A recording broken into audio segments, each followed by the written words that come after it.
The Strange Case of Dr. Jekyll and Mr. Hyde, by Robert Louis Stevenson. One story of the door. Mr. Utterson the lawyer was a man of a rugged countenance that was never lighted by a smile, cold, scanty, and embarrassed in discourse, backward in sentiment, lean, long, dusty, dreary, and yet somehow lovable. At friendly meetings, and when the wine was to his taste, something eminently human beaconed from his eye, something indeed which never found its way into his talk, but which spoke not only in these silent symbols of the after-dinner face, but more often and loudly in the acts of his life. He was austere with himself, drank gin when he was alone, to mortify a taste for vintages, and though he enjoyed the theatre, had not crossed the doors of one for 20 years. But he had an approved tolerance for others, sometimes wondering, almost with envy, at the high pressure of spirits involved in their misdeeds, and in any extremity inclined to help rather than to reprove. "I incline to Cain's heresy," he used to say quaintly. "I let my brother go to the devil in his own way." In this character, it was frequently his fortune to be the last reputable acquaintance and the last good influence in the lives of down-going men. And to such as these, so long as they came about his chambers, he never marked a shade of change in his demeanor. No doubt the feat was easy to Mr. Utterson, for he was undemonstrative at the best, and even his friendship seemed to be founded in a similar catholicity of good nature. It is the mark of a modest man to accept his friendly circle ready-made from the hands of opportunity, and that was the lawyer's way. His friends were those of his own blood or those whom he had known the longest. His affections, like ivy, were the growth of time, they implied no aptness in the object. Hence, no doubt the bond that united him to Mr. Richard Enfield, his distant kinsman, the well-known man about town. It was a nut to crack for many, what these two could see in each other, or what subject they could find in common. It was reported by those who encountered them in their Sunday walks, that they said nothing, looked singularly dull and would hail with obvious relief the appearance of a friend. For all that, the two men put the greatest store by these excursions, counted them the chief jewel of each week, and not only set aside occasions of pleasure, but even resisted the calls of business, that they might enjoy them uninterrupted. It chanced on one of these rambles that their way led them down a by-street in a busy quarter of London. The street was small and what is called quiet, but it drove a thriving trade on the weekdays. The inhabitants were all doing well, it seemed, and all emulously hoping to do better still, and laying out the surplus of their grains in coquetry, so that the shop fronts stood along that thoroughfare with an air of invitation, like rows of smiling saleswomen. Even on Sunday, when it veiled its more florid charms and lay comparatively empty of passage, the street shone out in contrast to its dingy neighborhood, like a fire in a forest, and with its freshly painted shutters, well-polished brasses, and general cleanliness and gaiety of note, instantly caught and pleased the eye of the passenger. 2 doors from one corner, on the left hand going east, the line was broken by the entry of a court, and just at that point a certain sinister block of building thrust forward its gable on the street. It was 2 stories high, showed no window, nothing but a door on the lower story and a blind forehead of discolored wall on the upper, and bore in every feature the marks of prolonged and sordid negligence. The door, which was equipped with neither bell nor knocker, was blistered and distined. Tramps slouched into the recess and struck matches on the panels, children kept shop upon the steps, the schoolboy had tried his knife on the moldings, and for close on a generation, no one had appeared to drive away these random visitors or to repair their ravages. Mr. Enfield and the lawyer were on the other side of the by-street, but when they came abreast of the entry, the former lifted up his cane and pointed. "Did you ever remark that door?" he asked, and when his companion had replied in the affirmative, "It is connected in my mind," added he, with a very odd story. "Indeed," said Mr. Utterson, with a slight change of voice, "and what was that?" "Well, it was this way," returned Mr. Enfield. "I was coming home from some place at the end of the world, about 3 o'clock of a black winter morning, and my way lay through a part of town where there was literally nothing to be seen but lamps. Street after street, and all the folks asleep, street after street, all lighted up as if for a procession, and all as empty as a church, till at last I got into that state of mind when a man listens and begins to long for the sight of a policeman. All at once, I saw 2 figures, one a little man who was stumping along eastward at a good walk, and the other a girl of maybe 8 or 10 who was running as hard as she was able down a cross street. Well, sir, the 2 ran into one another naturally enough at the corner, and then came the horrible part of the thing, for the man trampled calmly over the child's body and left her screaming on the ground. It sounds nothing to hear, but it was hellish to see. It wasn't like a man, it was like some damned juggernaut. I gave a few hello, took to my heels, collared my gentleman, and brought him back to where there was already quite a group about the screaming child. He was perfectly cool and made no resistance, but gave me one look, so ugly that it brought out the sweat on me like running. The people who had turned out were the girl's own family, and pretty soon, the doctor, for whom she had been sent, put in his appearance. Well, the child was not much the worse, more frightened, according to the Sawbones, and there you might have supposed would be an end to it. But there was one curious circumstance. I had taken a loathing to my gentleman at first sight. So had the child's family, which was only natural. But the doctor's case was what struck me. He was the usual cut and dry apothecary, of no particular age and color, with a strong Edinburgh accent and about as emotional as a bagpipe. Well, sir, he was like the rest of us. Every time he looked at my prisoner, I saw that Sawbones turned sick and white with the desire to kill him. I knew what was in his mind, just as he knew what was in mine, and killing being out of the question, we did the next best. We told the man we could and would make such a scandal out of this as should make his name stink from one end of London to the other. If he had any friends or any credit, we undertook that he should lose them. And all the time, as we were pitching it in red hot, we were keeping the women off him as best we could, for they were as wild as harpies. I never saw a circle of such hateful faces, and there was the man in the middle, with a kind of black sneering coolness, frightened too, I could see that, but carrying it off, sir, really like Satan. If you choose to make capital out of this accident, said he, I am naturally helpless. No gentleman but wishes to avoid a scene, says he. Name your figure. Well, we screwed him up to £100 for the child's family. He would have clearly liked to stick out, but there was something about the lot of us that meant mischief, and at last he struck. The next thing was to get the money, and where do you think he carried us but to that place with the door? Whipped out a key, went in, and presently came back with the matter of £10 in gold and a cheque for the balance on Coutts's, drawn payable to bearer and signed with a name that I can't mention, though it's one of the points of my story, but it was a name at least very well known and often printed. The figure was stiff, but the signature was good for more than that if it was only genuine. I took the liberty of pointing out to my gentleman that the whole business looked apocryphal, and that a man does not, in real life, walk into a cellar door at 4 in the morning and come out with another man's cheque for close upon £100. But he was quite easy and sneering. Set your mind at rest, says he, I will stay with you till the banks open and cash the cheque myself. So we all set off, the doctor, and the child's father, and our friend and myself, and passed the rest of the night in my chambers, and next day, when we had breakfasted, went in a body to the bank. I gave in the cheque myself, and said I had every reason to believe it was a forgery. Not a bit of it. The cheque was genuine. Tut tut, said Mr. Utterson. I see you feel as I do, said Mr. Enfield. Yes, it's a bad story. For my man was a fellow that nobody could have to do with, a really damnable man, and the person that drew the cheque is the very pink of the proprieties, celebrated too, and, what makes it worse, one of your fellows who do what they call good. Blackmail, I suppose, an honest man paying through the nose for some of the capers of his youth. Blackmail House is what I call the place with the door, in consequence. Though even that, you know, is far from explaining all, he added, and with the words fell into a vein of musing. From this he was recalled by Mr. Utterson asking rather suddenly, and you don't know if the drawer of the cheque lives there? A likely place, isn't it? Returned Mr. Enfield. But I happen to have noticed his address, he lives in some square or other. And you never asked about the place with the door, said Mr. Utterson. No, sir, I had a delicacy, was the reply.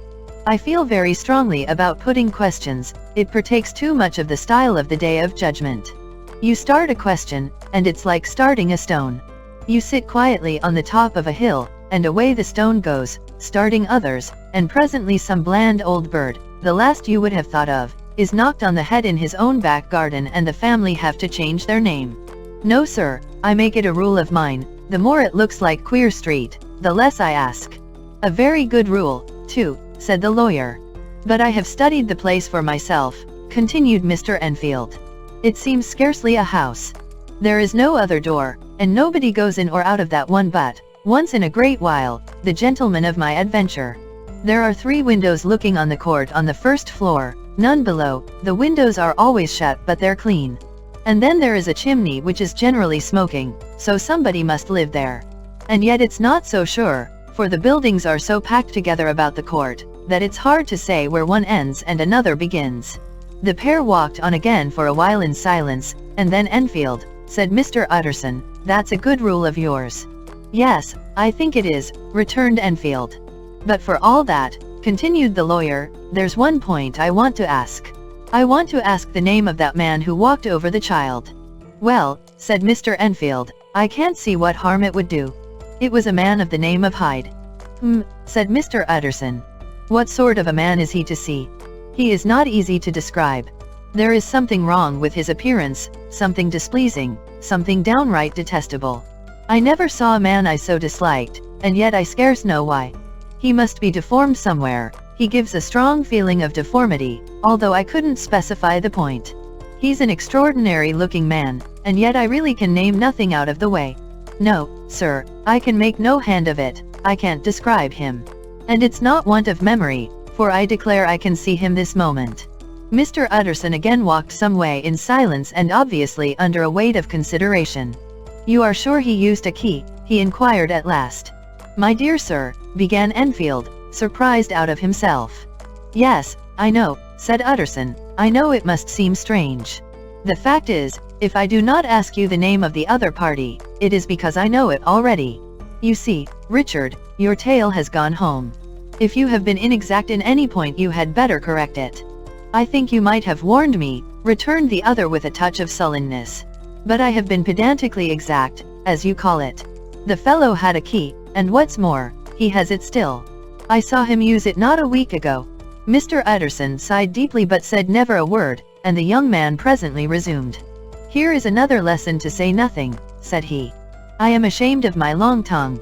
Let us make a bargain never to refer to this again." "With all my heart," said the lawyer. "I shake hands on that, Richard. To search for Mr. Hyde." That evening Mr. Utterson came home to his bachelor house in somber spirits and sat down to dinner without relish. It was his custom of a Sunday, when this meal was over, to sit close by the fire, a volume of some dry divinity on his reading desk, until the clock of the neighboring church rang out the hour of 12, when he would go soberly and gratefully to bed. On this night, however, as soon as the cloth was taken away, he took up a candle and went into his business room. There he opened his safe, took from the most private part of it a document endorsed on the envelope as Dr. JEKYLL'S will, and sat down with a clouded brow to study its contents. The will was holograph, for Mr. Utterson, though he took charge of it now that it was made, had refused to lend the least assistance in the making of it. It provided not only that, in case of the decease of Henry Jekyll, M.D., D.C.L., LL.D., F.R.S., etc., all his possessions were to pass into the hands of his friend and benefactor Edward Hyde, but that in case of Dr. Jekyll's disappearance or unexplained absence for any period exceeding 3 calendar months, the said Edward Hyde should step into the said Henry Jekyll's shoes without further delay and free from any burthen or obligation beyond the payment of a few small sums to the members of the doctor's household. This document had long been the lawyer's eyesore. It offended him both as a lawyer and as a lover of the sane and customary sides of life, to whom the fanciful was the immodest. And hitherto it was his ignorance of Mr. Hyde that had swelled his indignation. Now, by a sudden turn, it was his knowledge. It was already bad enough when the name was but a name of which he could learn no more. It was worse when it began to be clothed upon with detestable attributes, and out of the shifting, insubstantial mists that had so long baffled his eye, there leaped up the sudden, definite presentment of a fiend. "I thought it was madness," he said, as he replaced the obnoxious paper in the safe, "and now I begin to fear it is disgrace." With that he blew out his candle, put on a greatcoat, and set forth in the direction of Cavendish Square, that citadel of medicine, where his friend, the great Dr. Lanyon, had his house and received his crowding patients. If anyone knows, it will be Lanyon, he had thought. The solemn butler knew and welcomed him. He was subjected to no stage of delay, but ushered direct from the door to the dining room where Dr. Lanyon sat alone over his wine. This was a hearty, healthy, dapper, red-faced gentleman, with a shock of hair prematurely white, and a boisterous and decided manner. At sight of Mr. Utterson, He sprang up from his chair and welcomed him with both hands.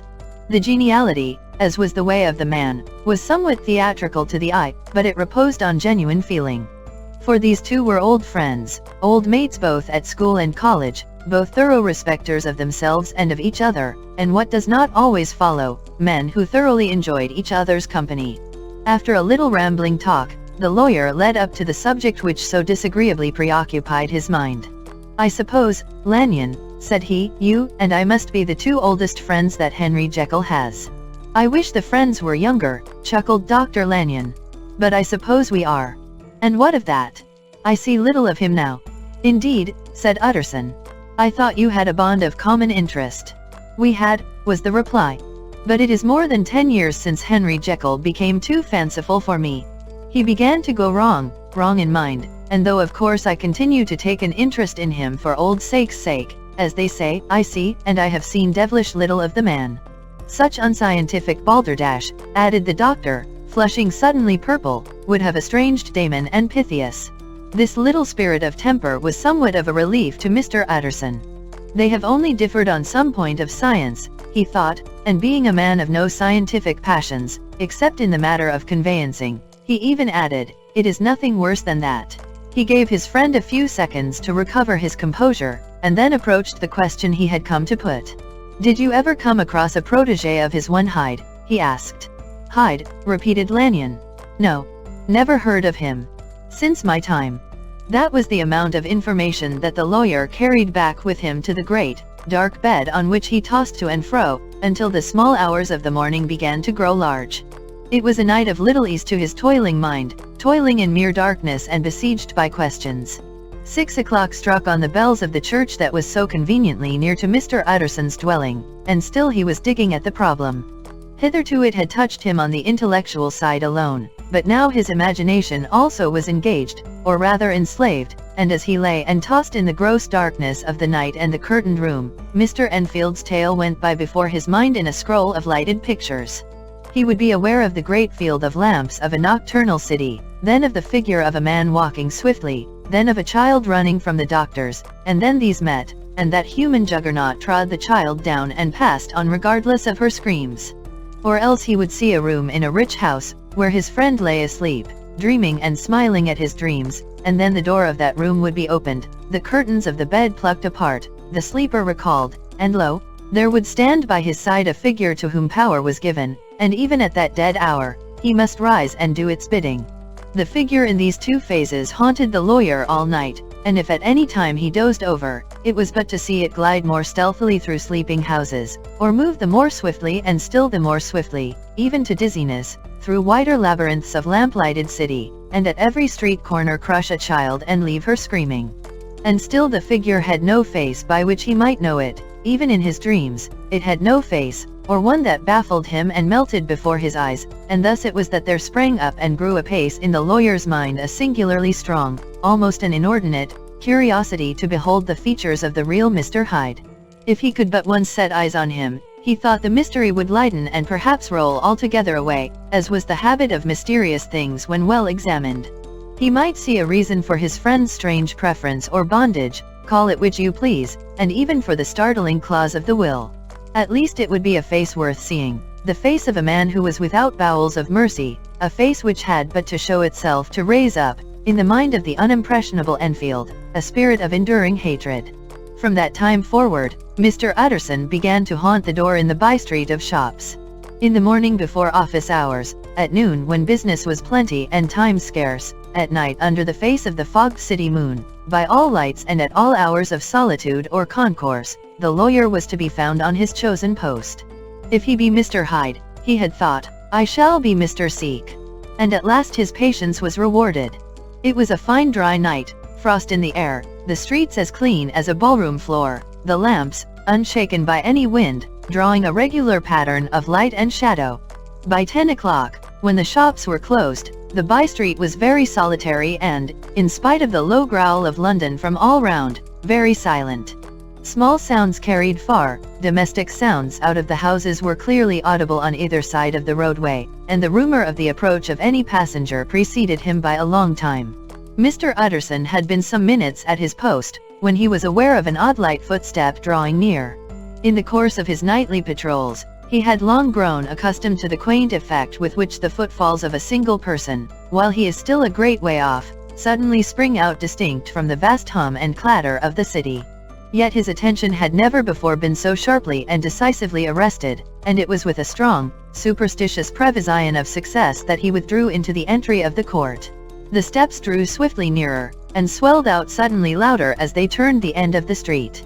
The lawyer, looking forth from the entry, could soon see what manner of man he had to deal with. He was small and very plainly dressed, and the look of him, even at that distance, went somehow strongly against the watcher's inclination. But he made straight for the door, crossing the roadway to save time, and as he came, he drew a key from his pocket like one approaching home. Mr. Utterson stepped out and touched him on the shoulder as he passed.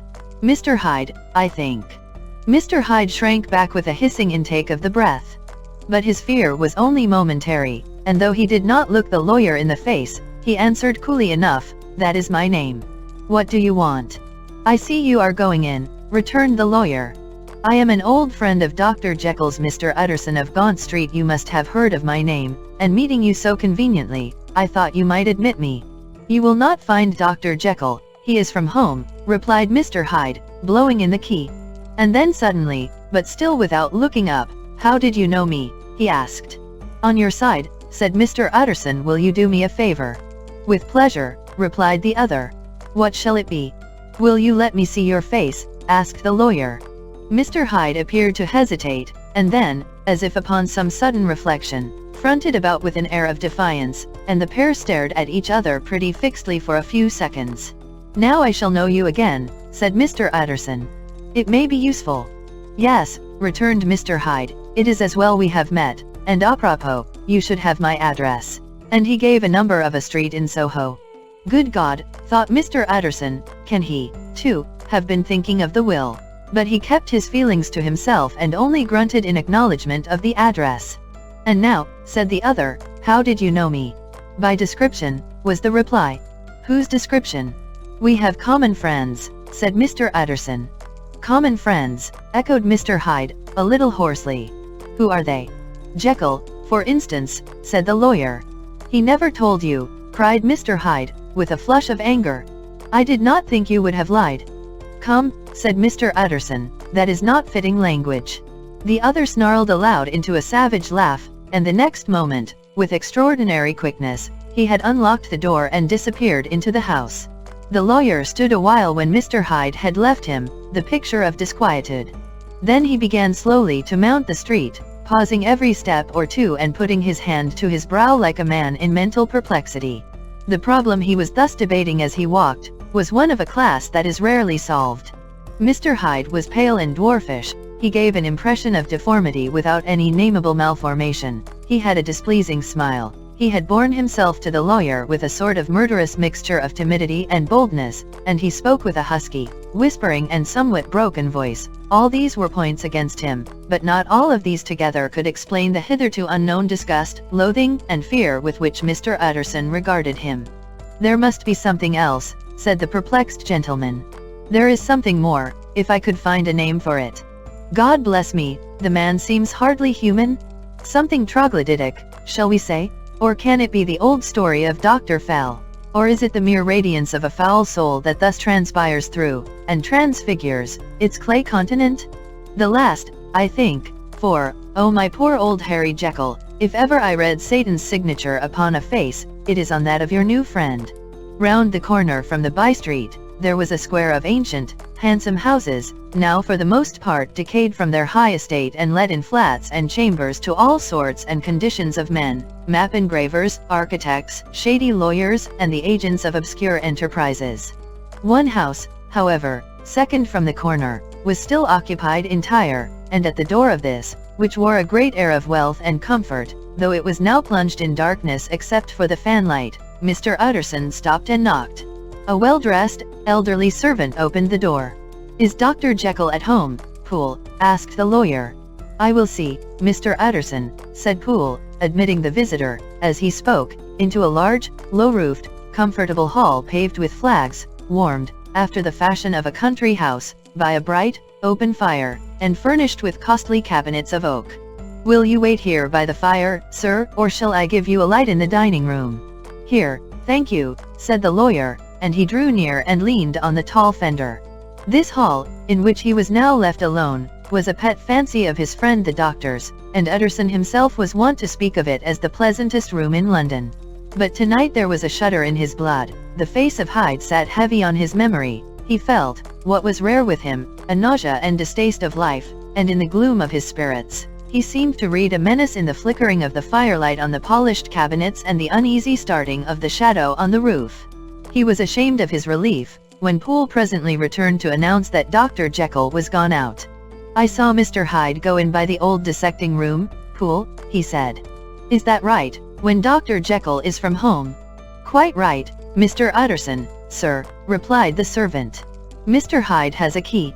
"Your master seems to repose a great deal of trust in that young man, Poole," resumed the other musingly. "Yes, sir, he does indeed," said Poole. "We have all orders to obey him."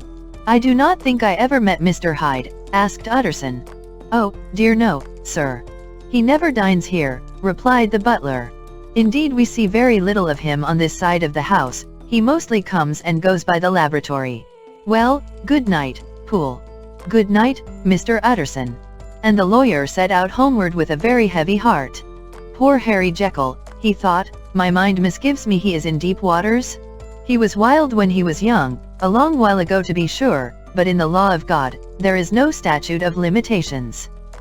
It must be that, the ghost of some old sin, the cancer of some concealed disgrace, punishment coming, pedi claudo, years after memory has forgotten and self-love condoned the fault." And the lawyer, scared by the thought, brooded a while on his own past, groping in all the corners of memory, lest by chance some jack-in-the-box of an old iniquity should leap to light there. His past was fairly blameless, few men could read the rolls of their life with less apprehension, yet he was humbled to the dust by the many ill things he had done, and raised up again into a sober and fearful gratitude by the many he had come so near to doing yet avoided. And then by a return on his former subject, he conceived a spark of hope. This Master Hyde, if he were studied, thought he, must have secrets of his own, black secrets, by the look of him, secrets compared to which poor Jekyll's worst would be like sunshine. Things cannot continue as they are. It turns me cold to think of this creature stealing like a thief to Harry's bedside. Poor Harry, what awakening? And the danger of it, for if this Hyde suspects the existence of the will, he may grow impatient to inherit.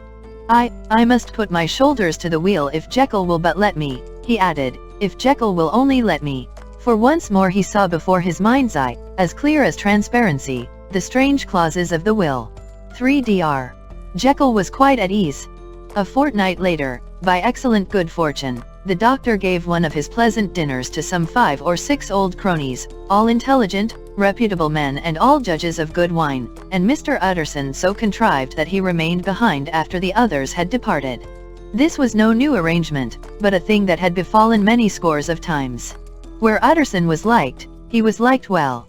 Hosts loved to detain the dry lawyer. When the light-hearted and loose-tongued had already their foot on the threshold, they liked to sit a while in his unobtrusive company, practicing for solitude, sobering their minds in the man's rich silence after the expanse and strain of gaiety.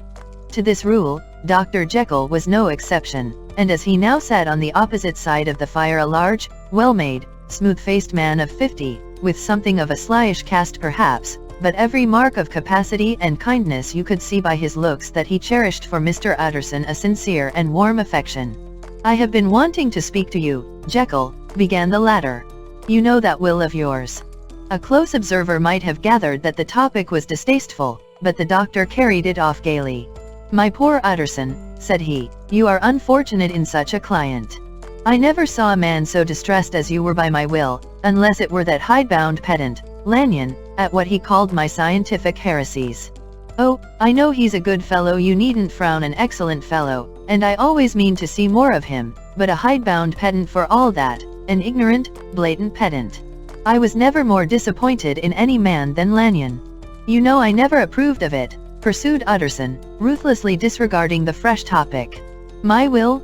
Yes, certainly, I know that," said the doctor, a trifle sharply. "You have told me so. Well, I tell you so again, continued the lawyer. I have been learning something of young Hyde. The large handsome face of Dr. Jekyll grew pale to the very lips, and there came a blackness about his eyes. I do not care to hear more, said he. This is a matter I thought we had agreed to drop. What I heard was abominable, said Utterson. It can make no change. You do not understand my position, returned the doctor, with a certain incoherency of manner. I am painfully situated, Utterson. My position is a very strange one. It is one of those affairs that cannot be mended by talking. Jekyll, said Utterson, you know me, I am a man to be trusted. Make a clean breast of this in confidence, and I make no doubt I can get you out of it. My good Utterson, said the doctor, this is very good of you, this is downright good of you, and I cannot find words to thank you in. I believe you fully, I would trust you before any man alive, before myself, if I could make the choice, but indeed it isn't what you fancy, it is not as bad as that, and just to put your good heart at rest, I will tell you one thing, the moment I choose, I can be rid of Mr. Hyde.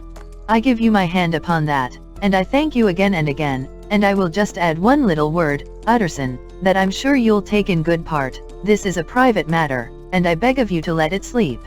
Utterson reflected a little, looking in the fire.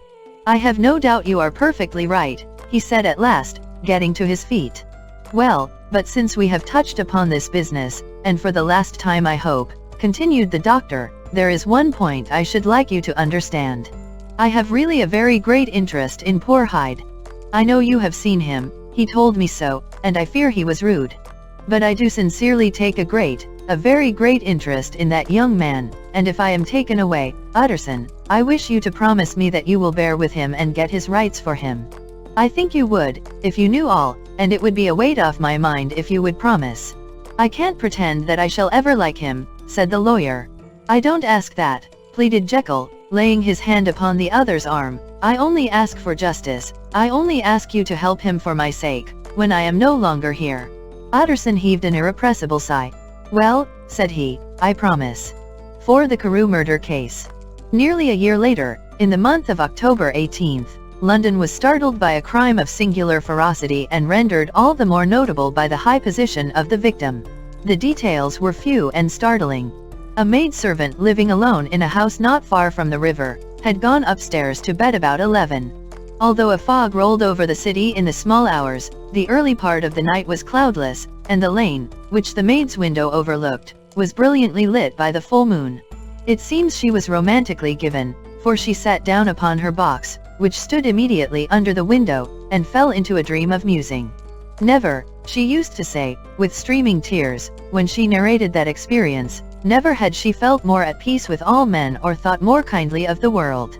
And as she so sat she became aware of an aged beautiful gentleman with white hair, drawing near along the lane, and advancing to meet him, another and very small gentleman, to whom at first she paid less attention. When they had come within speech, which was just under the maid's eyes, the older man bowed and accosted the other with a very pretty manner of politeness. It did not seem as if the subject of his address were of great importance, indeed, from his pointing, it sometimes appeared as if he were only inquiring his way, but the moon shone on his face as he spoke, and the girl was pleased to watch it. It seemed to breathe such an innocent and old-world kindness of disposition, yet with something high too, as of a well-founded self-content. Presently her eye wandered to the other, and she was surprised to recognize in him a certain Mr. Hyde, who had once visited her master and for whom she had conceived a dislike. He had in his hand a heavy cane, with which he was trifling, but he answered never a word, and seemed to listen with an ill-contained impatience. And then all of a sudden he broke out in a great flame of anger, stamping with his foot, brandishing the cane, and carrying on, as the maid described it, like a madman.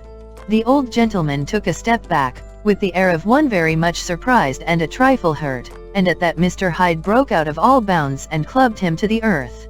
And next moment, with ape-like fury, he was trampling his victim underfoot and hailing down a storm of blows, under which the bones were audibly shattered and the body jumped upon the roadway. At the horror of these sights and sounds, the maid fainted. It was 2 o'clock when she came to herself and called for the police. The murderer was gone long ago, but there lay his victim in the middle of the lane, incredibly mangled. The stick with which the deed had been done, although it was of some rare and very tough and heavy wood, had broken in the middle under the stress of this insensate cruelty, and one splintered half had rolled in the neighboring gutter. The other, without doubt, had been carried away by the murderer. A purse and gold watch were found upon the victim, but no cards or papers, except a sealed and stamped envelope, which he had been probably carrying to the post, and which bore the name and address of Mr. Utterson. This was brought to the lawyer the next morning, before he was out of bed, and he had no sooner seen it and been told the circumstances, than he shot out a solemn lip. "I shall say nothing till I have seen the body," said he. "This may be very serious. Have the kindness to wait while I dress." And with the same grave countenance he hurried through his breakfast and drove to the police station, whither the body had been carried. As soon as he came into the cell, he nodded. "Yes," said he, "I recognize him. I am sorry to say that this is Sir Danvers Carew." "Good God, sir," exclaimed the officer, "is it possible?" And the next moment his eye lighted up with professional ambition. "This will make a deal of noise," he said.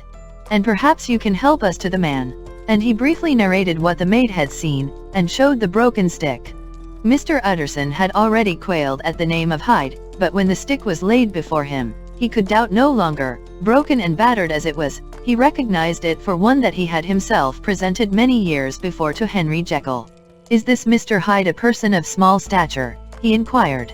"Particularly small and particularly wicked-looking, is what the maid calls him," said the officer. Mr. Utterson reflected, and then, raising his head, "If you will come with me in my cab," he said, "I think I can take you to his house."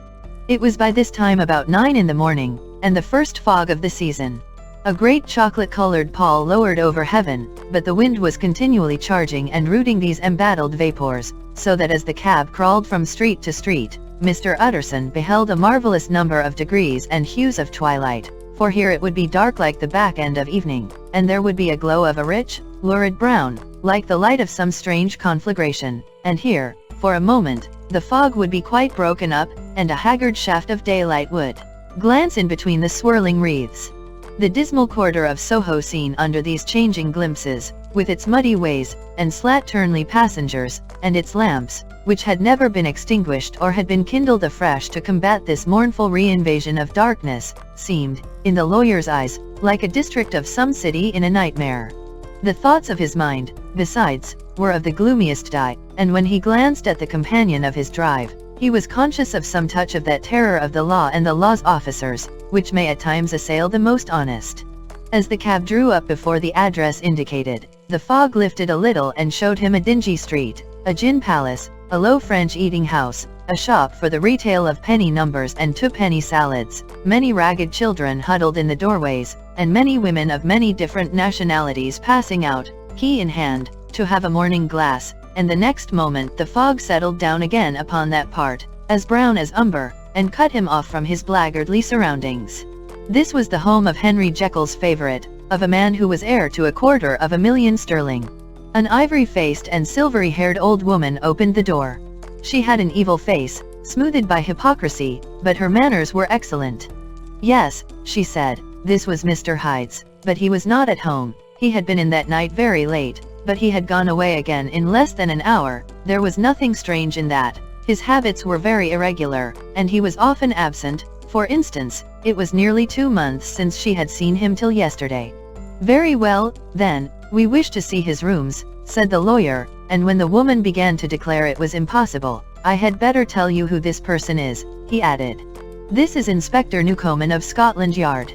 A flash of odious joy appeared upon the woman's face. "Ah," said she, "he is in trouble. What has he done?" Mr. Utterson and the inspector exchanged glances. "He don't seem a very popular character," observed the latter. "And now, my good woman, just let me and this gentleman have a look about us." In the whole extent of the house, which but for the old woman remained otherwise empty, Mr. Hyde had only used a couple of rooms, but these were furnished with luxury and good taste. A closet was filled with wine, the plate was of silver, the napery elegant, a good picture hung upon the walls, a gift, as Utterson supposed, from Henry Jekyll, who was much of a connoisseur, and the carpets were of many plies and agreeable in color. At this moment, however, the rooms bore every mark of having been recently and hurriedly ransacked. Clothes lay about the floor, with their pockets inside out, lock-fast drawers stood open, and on the hearth there lay a pile of grey ashes, as though many papers had been burned. From these embers the inspector disinterred the butt end of a green checkbook, which had resisted the action of the fire. The other half of the stick was found behind the door, and as this clinched his suspicions, the officer declared himself delighted. A visit to the bank, where several £1,000s were found to be lying to the murderer's credit, completed his gratification. "You may depend upon it, sir," he told Mr. Utterson, "I have him in my hand. He must have lost his head, or he never would have left the stick or, above all, burned the checkbook. Why, money's life to the man. We have nothing to do but wait for him at the bank, and get out the handbills." This last, however, was not so easy of accomplishment, for Mr. Hyde had numbered few familiars. Even the master of the servant maid had only seen him twice. His family could nowhere be traced. He had never been photographed, and the few who could describe him differed widely, as common observers will. Only on one point were they agreed, and that was the haunting sense of unexpressed deformity with which the fugitive impressed his beholders. 5. Incident of the letter. It was late in the afternoon, when Mr. Utterson found his way to Dr. Jekyll's door, where he was at once admitted by Poole, and carried down by the kitchen offices and across a yard which had once been a garden, to the building which was indifferently known as the laboratory or dissecting rooms. The doctor had bought the house from the heirs of a celebrated surgeon, and his own tastes being rather chemical than anatomical, had changed the destination of the block at the bottom of the garden. It was the first time that the lawyer had been received in that part of his friend's quarters, and he eyed the dingy, windowless structure with curiosity, and gazed round with a distasteful sense of strangeness as he crossed the theatre, once crowded with eager students and now lying gaunt and silent, the tables laden with chemical apparatus, the floor strewn with crates and littered with packing straw, and the light falling dimly through the foggy cupola.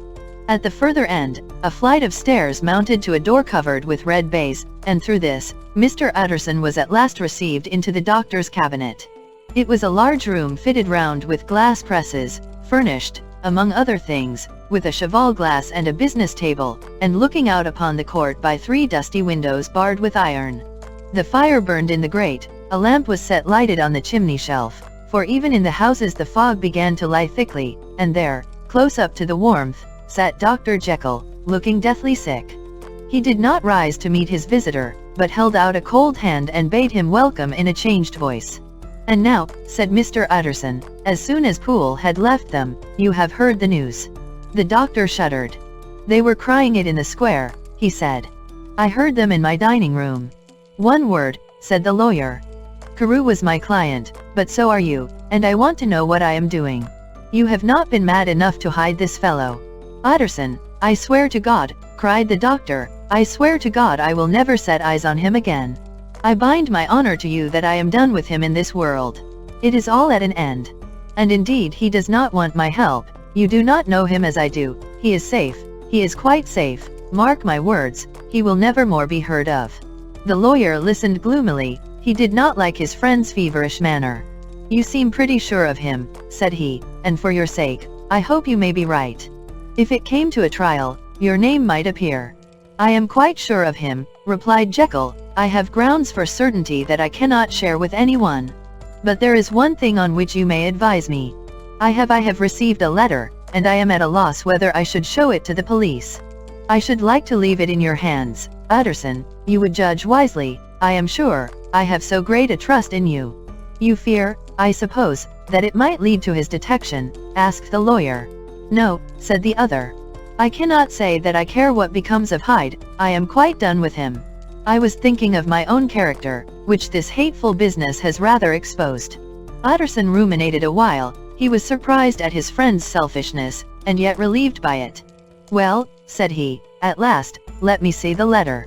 The letter was written in an odd, upright hand and signed Edward Hyde, and it signified, briefly enough, that the writer's benefactor, Dr. Jekyll, whom he had long so unworthily repaid for 1,000 generosities, need labor under no alarm for his safety, as he had means of escape on which he placed a sure dependence.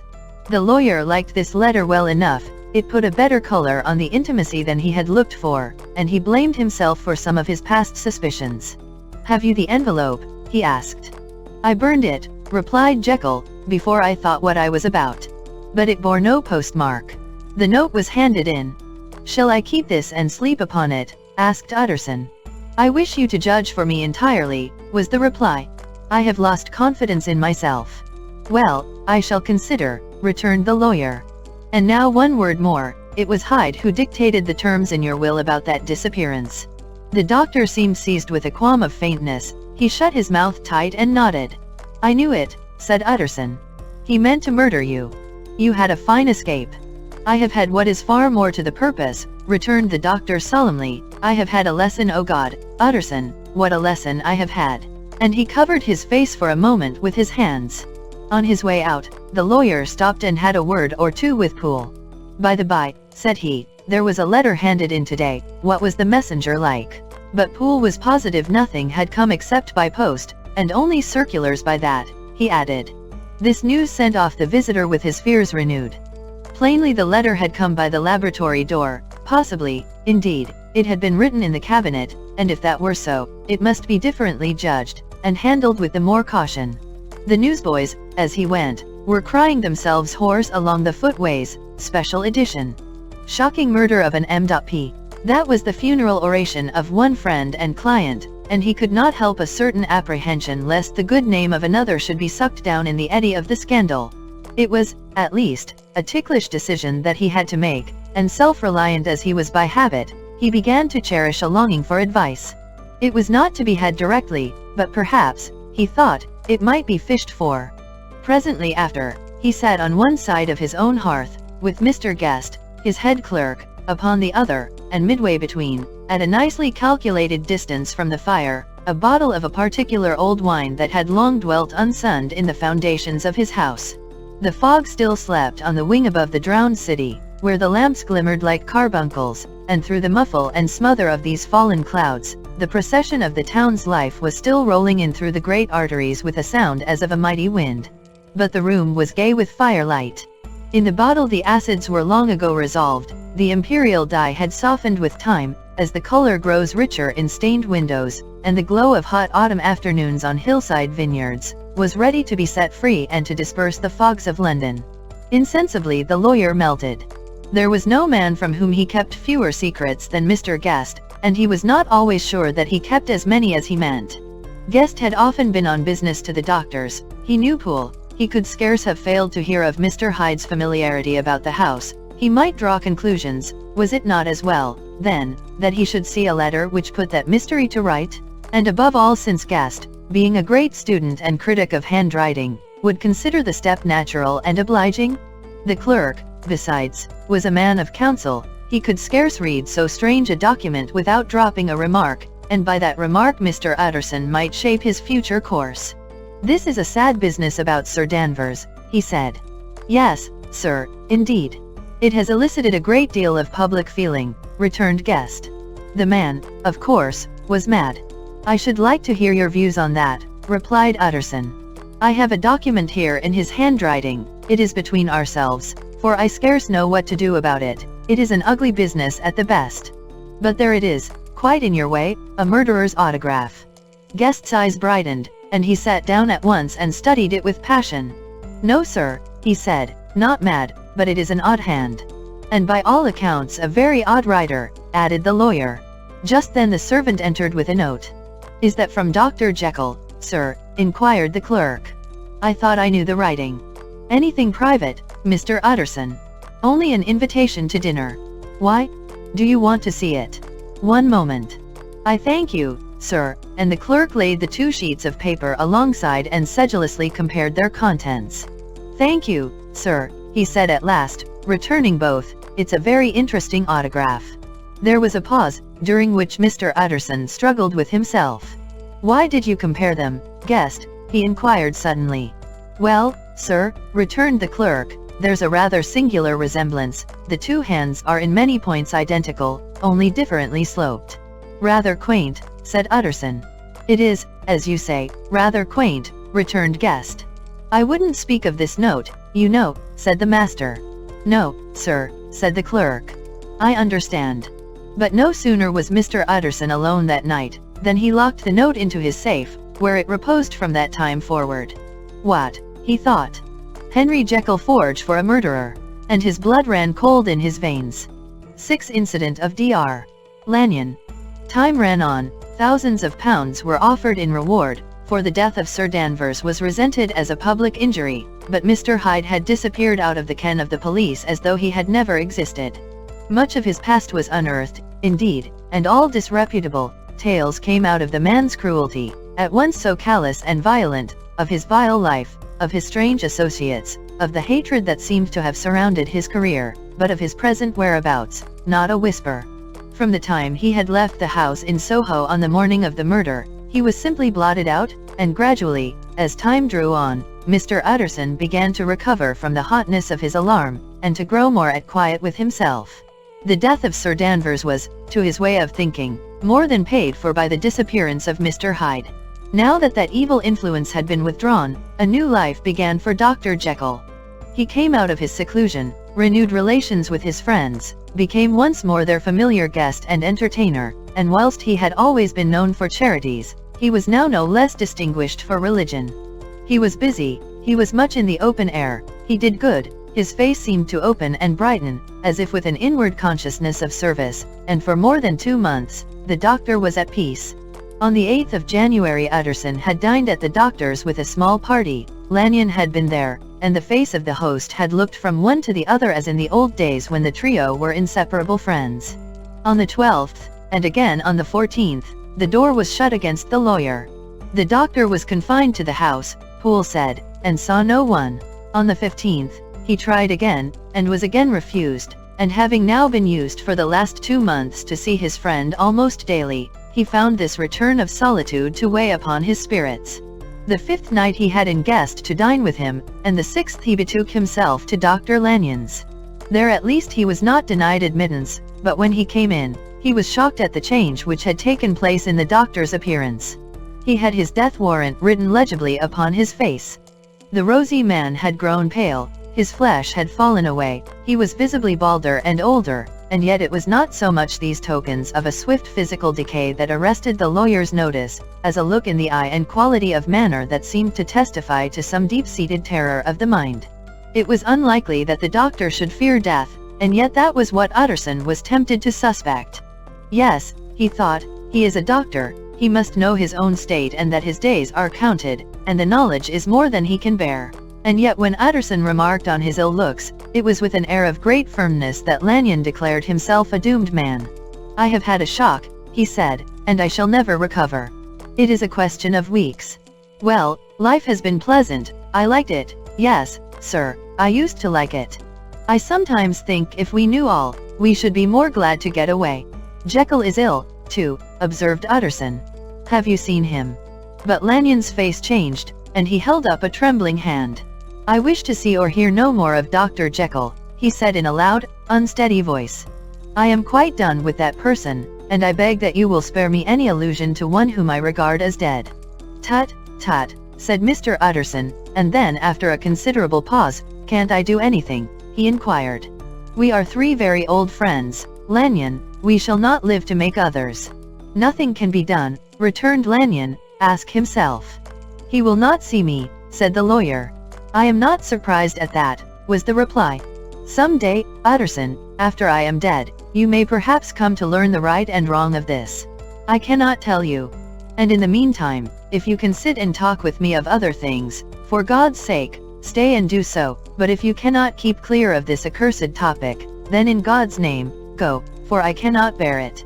As soon as he got home, Utterson sat down and wrote to Jekyll, complaining of his exclusion from the house, and asking the cause of this unhappy break with Lanyon, and the next day brought him a long answer, often very pathetically worded, and sometimes darkly mysterious in drift.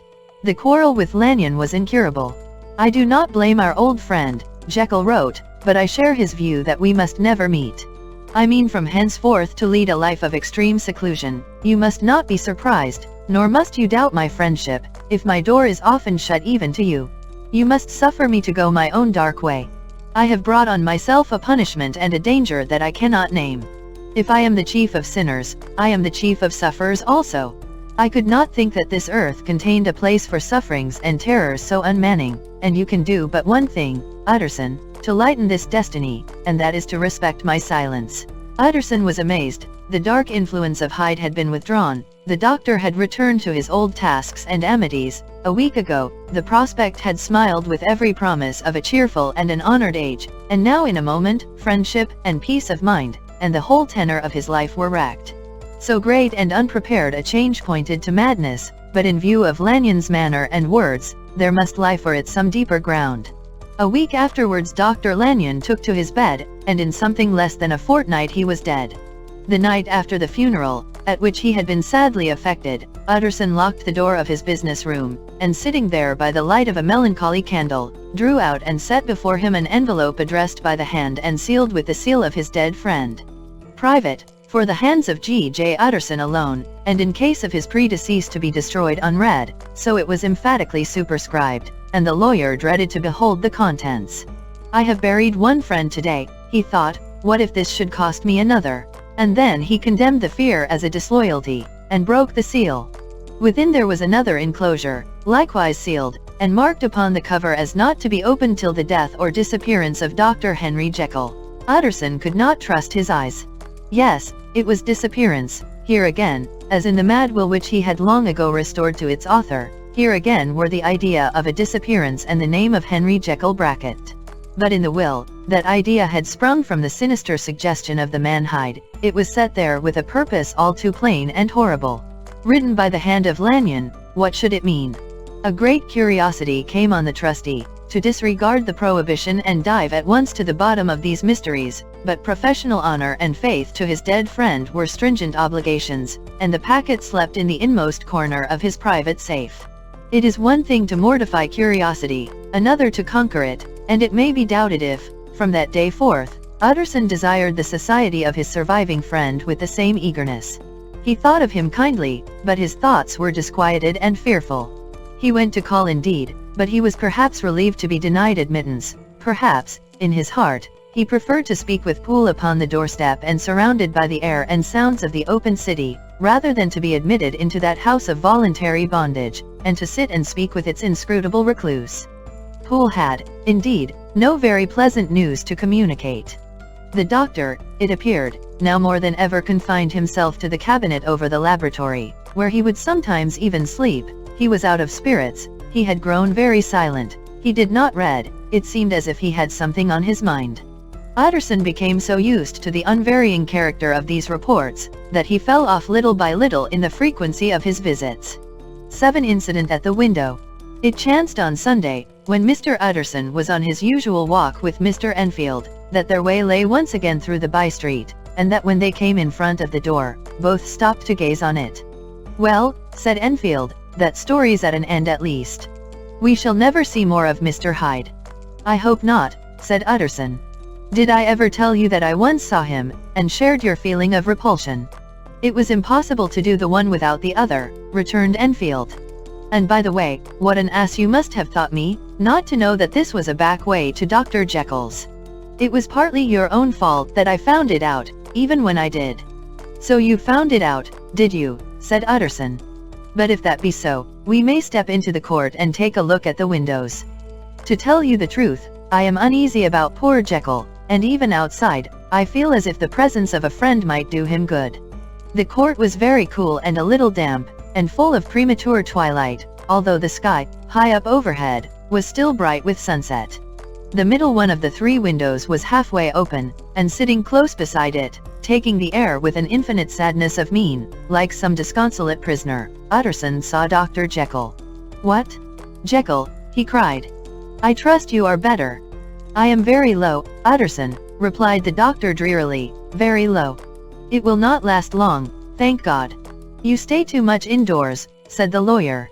"You should be out, whipping up the circulation like Mr. Enfield and me. This is my cousin Mr. Enfield, Dr. Jekyll. Come now, get your hat and take a quick turn with us." "You are very good," sighed the other. "I should like to very much, but no, it is quite impossible, I dare not. But indeed, Utterson, I am very glad to see you, this is really a great pleasure. I would ask you and Mr. Enfield up, but the place is really not fit." "Why, then," said the lawyer, good-naturedly, "the best thing we can do is to stay down here and speak with you from where we are." "That is just what I was about to venture to propose," returned the doctor with a smile. But the words were hardly uttered, before the smile was struck out of his face and succeeded by an expression of such abject terror and despair, as froze the very blood of the two gentlemen below. They saw it but for a glimpse, for the window was instantly thrust down, but that glimpse had been sufficient, and they turned and left the court without a word.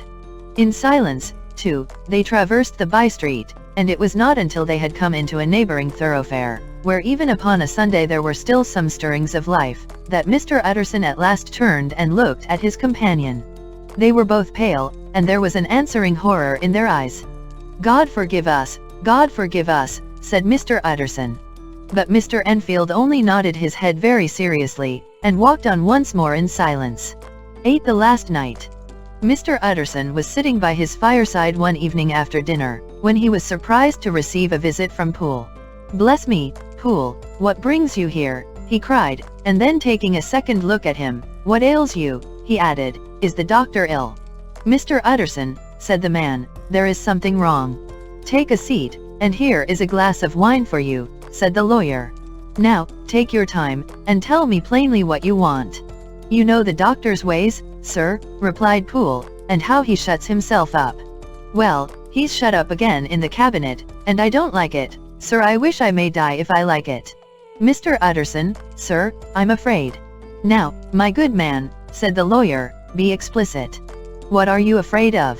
"I've been afraid for about a week," returned Poole, doggedly disregarding the question, "and I can bear it no more." The man's appearance amply bore out his words. His manner was altered for the worse, and except for the moment when he had first announced his terror, he had not once looked the lawyer in the face. Even now, he sat with the glass of wine untasted on his knee, and his eyes directed to a corner of the floor. "I can bear it no more," he repeated. "Come," said the lawyer, "I see you have some good reason, Poole. I see there is something seriously amiss. Try to tell me what it is." "I think there's been foul play," said Poole, hoarsely. "Foul play," cried the lawyer, a good deal frightened and rather inclined to be irritated in consequence. "What foul play? What does the man mean?" "I daren't say, sir," was the answer, "but will you come along with me and see for yourself?" Mr. Utterson's only answer was to rise and get his hat and greatcoat, but he observed with wonder the greatness of the relief that appeared upon the butler's face, and perhaps with no less, that the wine was still untasted when he set it down to follow. It was a wild, cold, seasonable night of March, with a pale moon, lying on her back as though the wind had tilted her, and flying rack of the most diaphanous and lawny texture. The wind made talking difficult, and flecked the blood into the face. It seemed to have swept the streets unusually bare of passengers, besides, for Mr. Utterson thought he had never seen that part of London so deserted. He could have wished it otherwise. Never in his life had he been conscious of so sharp a wish to see and touch his fellow creatures, for struggle as he might, there was borne in upon his mind a crushing anticipation of calamity.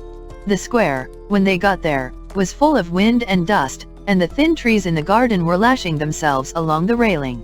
Poole, who had kept all the way a pace or two ahead, now pulled up in the middle of the pavement, and in spite of the biting weather, took off his hat and mopped his brow with a red pocket handkerchief. But for all the hurry of his coming, these were not the dews of exertion that he wiped away, but the moisture of some strangling anguish, for his face was white and his voice, when he spoke, harsh and broken. "Well, sir," he said, "here we are, and God grant there be nothing wrong." "Amen, Poole," said the lawyer. Thereupon the servant knocked in a very guarded manner, the door was opened on the chain, and a voice asked from within, "Is that you, Poole?" "It's all right," said Poole. "Open the door." The hall, when they entered it, was brightly lighted up, the fire was built high, and about the hearth the whole of the servants, men and women, stood huddled together like a flock of sheep. At the sight of Mr. Utterson, the housemaid broke into hysterical whimpering, and the cook, crying out, "Bless God, it's Mr. Utterson," ran forward as if to take him in her arms. What? Are you all here?" said the lawyer peevishly. "Very irregular, very unseemly, your master would be far from pleased." "They're all afraid," said Poole. Blank silence followed, no one protesting, only the maid lifted her voice and now wept loudly. "Hold your tongue," Poole said to her, with a ferocity of accent that testified to his own jangled nerves, and indeed, when the girl had so suddenly raised the note of her lamentation, They had all started and turned towards the inner door with faces of dreadful expectation. "And now," continued the butler, addressing the knife boy, "reach me a candle, and we'll get this through hands at once." And then he begged Mr. Utterson to follow him, and led the way to the back garden. "Now, sir," said he, "you come as gently as you can. I want you to hear, and I don't want you to be heard. And see here, sir, if by any chance he was to ask you in, don't go." Mr. Utterson's nerves, at this unlooked-for termination, gave a jerk that nearly threw him from his balance, but he recollected his courage and followed the butler into the laboratory building through the surgical theater, with its lumber of crates and bottles, to the foot of the stair. Here Poole motioned him to stand on one side and listen, while he himself, setting down the candle and making a great and obvious call on his resolution, mounted the steps and knocked with a somewhat uncertain hand on the red baize of the cabinet door. "Mr. Utterson, sir, asking to see you," he called, and even as he did so, once more violently signed to the lawyer to give ear. A voice answered from within. "Tell him I cannot see anyone," it said complainingly. "Thank you, sir," said Poole, with a note of something like triumph in his voice, and taking up his candle, he led Mr. Utterson back across the yard and into the great kitchen, where the fire was out and the beetles were leaping on the floor. "Sir," he said, looking Mr. Utterson in the eyes, "was that my master's voice?" "It seems much changed," replied the lawyer, very pale, but giving look for look. "Changed? Well, yes, I think so," said the butler. "Have I been 20 years in this man's house, to be deceived about his voice? No, sir, master's made away with. He was made away with 8 days ago, when we heard him cry out upon the name of God, and who's in there instead of him, and why it stays there, is a thing that cries to heaven, Mr. Utterson. This is a very strange tale, Poole, this is rather a wild tale, my man," said Mr. Utterson, biting his finger. "Suppose it were as you suppose, supposing Dr. Jekyll to have been murdered, what could induce the murderer to stay? That won't hold water, it doesn't commend itself to reason." "Well, Mr. Utterson, you are a hard man to satisfy, but I'll do it yet," said Poole. "All this last week, you must know, him, or it, whatever it is that lives in that cabinet, has been crying night and day for some sort of medicine and cannot get it to his mind. It was sometimes his way, the master's, that is to write his orders on a sheet of paper and throw it on the stair. We've had nothing else this week back, nothing but papers, and a closed door, and the very meals left there to be smuggled in when nobody was looking. Well, sir, every day, and twice and thrice in the same day, there have been orders and complaints, and I have been sent flying to all the wholesale chemists in town. Every time I brought the stuff back, there would be another paper telling me to return it, because it was not pure, and another order to a different firm. This drug is wanted bitter bad, sir, whatever for." "Have you any of these papers?" asked Mr. Utterson. Poole felt in his pocket and handed out a crumpled note, which the lawyer, bending nearer to the candle, carefully examined. Its contents ran thus: "Dr. Jekyll presents his compliments to Messrs. Ma. He assures them that their last sample is impure and quite useless for his present purpose. In the year 18, Dr. J purchased a somewhat large quantity from Messrs. M. He now begs them to search with most sedulous care, and should any of the same quality be left, forward it to him at once. Expense is no consideration." The importance of this to Dr. J can hardly be exaggerated. So far the letter had run composedly enough, but here with a sudden splutter of the pen, the writer's emotion had broken loose. "For God's sake," he added, "find me some of the old." "This is a strange note," said Mr. Utterson, and then sharply, "How do you come to have it open?" "The man at Ma's was main angry, sir, and he threw it back to me like so much dirt," returned Poole. "This is unquestionably the doctor's hand, do you know," resumed the lawyer. "I thought it looked like it," said the servant rather sulkily, and then, with another voice, "But what matters hand of right," he said. "I've seen him." "Seen him," repeated Mr. Utterson. "Well, that's it," said Poole. "It was this way. I came suddenly into the theater from the garden. It seems he had slipped out to look for this drug or whatever it is, for the cabinet door was open, and there he was at the far end of the room digging among the crates. He looked up when I came in, gave a kind of cry, and whipped upstairs into the cabinet. It was but for 1 minute that I saw him, but the hair stood upon my head like quills. Sir, if that was my master, why had he a mask upon his face? If it was my master, why did he cry out like a rat, and run from me? I have served him long enough. And then, the man paused and passed his hand over his face. These are all very strange circumstances, said Mr. Utterson, but I think I begin to see daylight. Your master, Poole, is plainly seized with one of those maladies that both torture and deform the sufferer, hence, for aught I know, the alteration of his voice, hence the mask and the avoidance of his friends, hence his eagerness to find this drug, by means of which the poor soul retains some hope of ultimate recovery. God grant that he be not deceived. There is my explanation. It is sad enough, Poole, and appalling to consider, but it is plain and natural, hangs well together, and delivers us from all exorbitant alarms. Sir, said the butler, turning to a sort of mottled pallor, that thing was not my master, and there's the truth. My master here, he looked round him and began to whisper, is a tall, fine build of a man, and this was more of a dwarf. Utterson attempted to protest. Oh, sir, cried Poole, do you think I do not know my master after 20 years?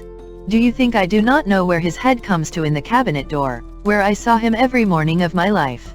No, sir, that thing in the mask was never Dr. Jekyll. God knows what it was, but it was never Dr. Jekyll, and it is the belief of my heart that there was murder then.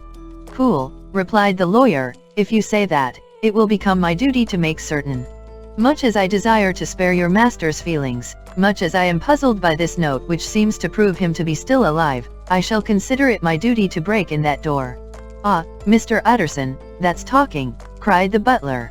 And now comes the second question, resumed Utterson, who is going to do it?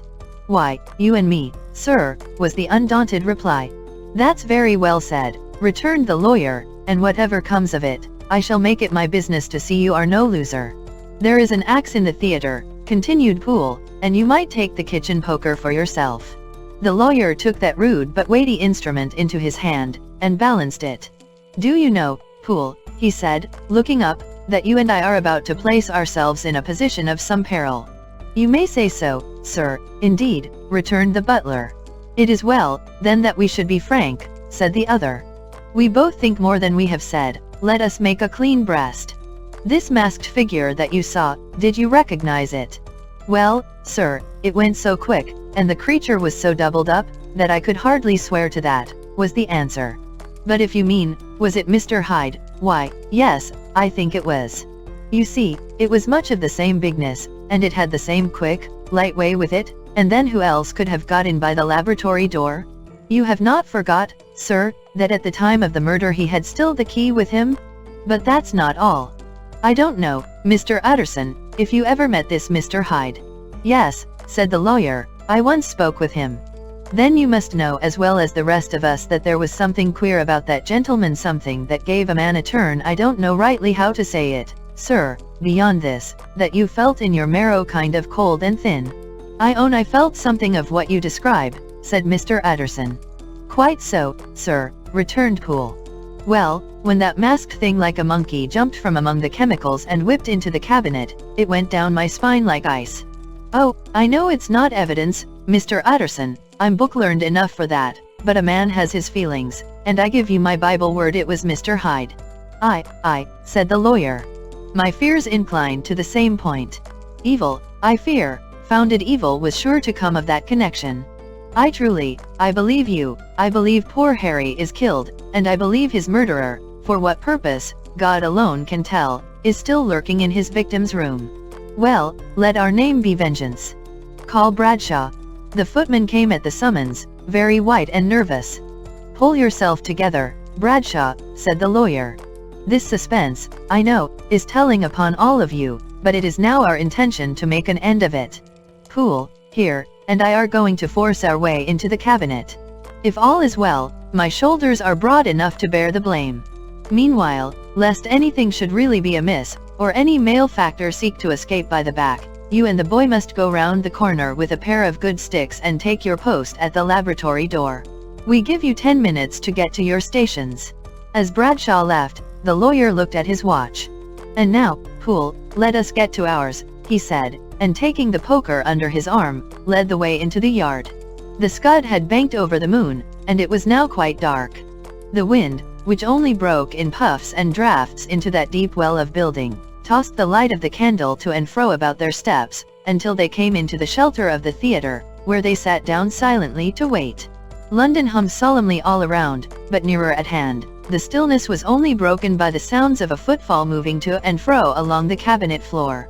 "So it will walk all day, sir," whispered Poole. "Aye, and the better part of the night.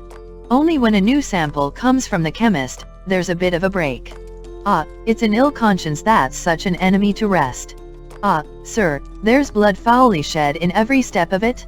But hark again, a little closer, put your heart in your ears, Mr. Utterson, and tell me, is that the doctor's foot?" The steps fell lightly and oddly, with a certain swing. For all they went so slowly, it was different indeed from the heavy creaking tread of Henry Jekyll. Utterson sighed. "Is there never anything else?" he asked. Poole nodded. "Once," he said. "Once I heard it weeping." "Weeping? How that?" said the lawyer, conscious of a sudden chill of horror. "Weeping like a woman or a lost soul," said the butler. "I came away with that upon my heart, that I could have wept too. But now the 10 minutes drew to an end." Poole disinterred the axe from under a stack of packing straw. The candle was set upon the nearest table to light them to the attack, and they drew near with bated breath to where that patient foot was still going up and down, in the quiet of the night. "Jekyll," cried Utterson, with a loud voice, "I demand to see you." He paused a moment, but there came no reply. "I give you fair warning, our suspicions are aroused, and I must and shall see you," he resumed, "if not by fair means, then by foul, if not of your consent, then by brute force." "Utterson," said the voice, "for God's sake, have mercy." "Ah, that's not Jekyll's voice, it's Hyde's," cried Utterson. "Down with the door, Poole." Poole swung the axe over his shoulder, the blow shook the building, and the red baize door leaped against the lock and hinges. A dismal screech, as of mere animal terror, rang from the cabinet. Up went the axe again, and again the panels crashed and the frame bounded. 4 times the blow fell, but the wood was tough and the fittings were of excellent workmanship, and it was not until the 5th, that the lock burst and the wreck of the door fell inwards on the carpet. The besiegers, appalled by their own riot and the stillness that had succeeded, stood back a little and peered in. There lay the cabinet before their eyes in the quiet lamplight, a good fire glowing and chattering on the hearth, the kettle singing its thin strain, a drawer or two open, papers neatly set forth on the business table, and nearer the fire, the things laid out for tea, the quietest room, you would have said, and, but for the glazed presses full of chemicals, the most commonplace that night in London. Right in the middle there lay the body of a man sorely contorted and still twitching. They drew near on tiptoe, turned it on its back and beheld the face of Edward Hyde. He was dressed in clothes far too large for him, clothes of the doctor's bigness. The cords of his face still moved with a semblance of life, but life was quite gone, and by the crushed phial in the hand and the strong smell of kernels that hung upon the air, Utterson knew that he was looking on the body of a self-destroyer. "We have come too late," he said sternly, "whether to save or punish. Hyde is gone to his account, and it only remains for us to find the body of your master."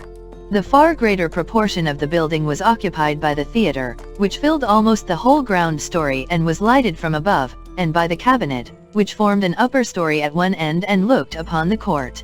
A corridor joined the theater to the door on the by-street, and with this the cabinet communicated separately by a second flight of stairs.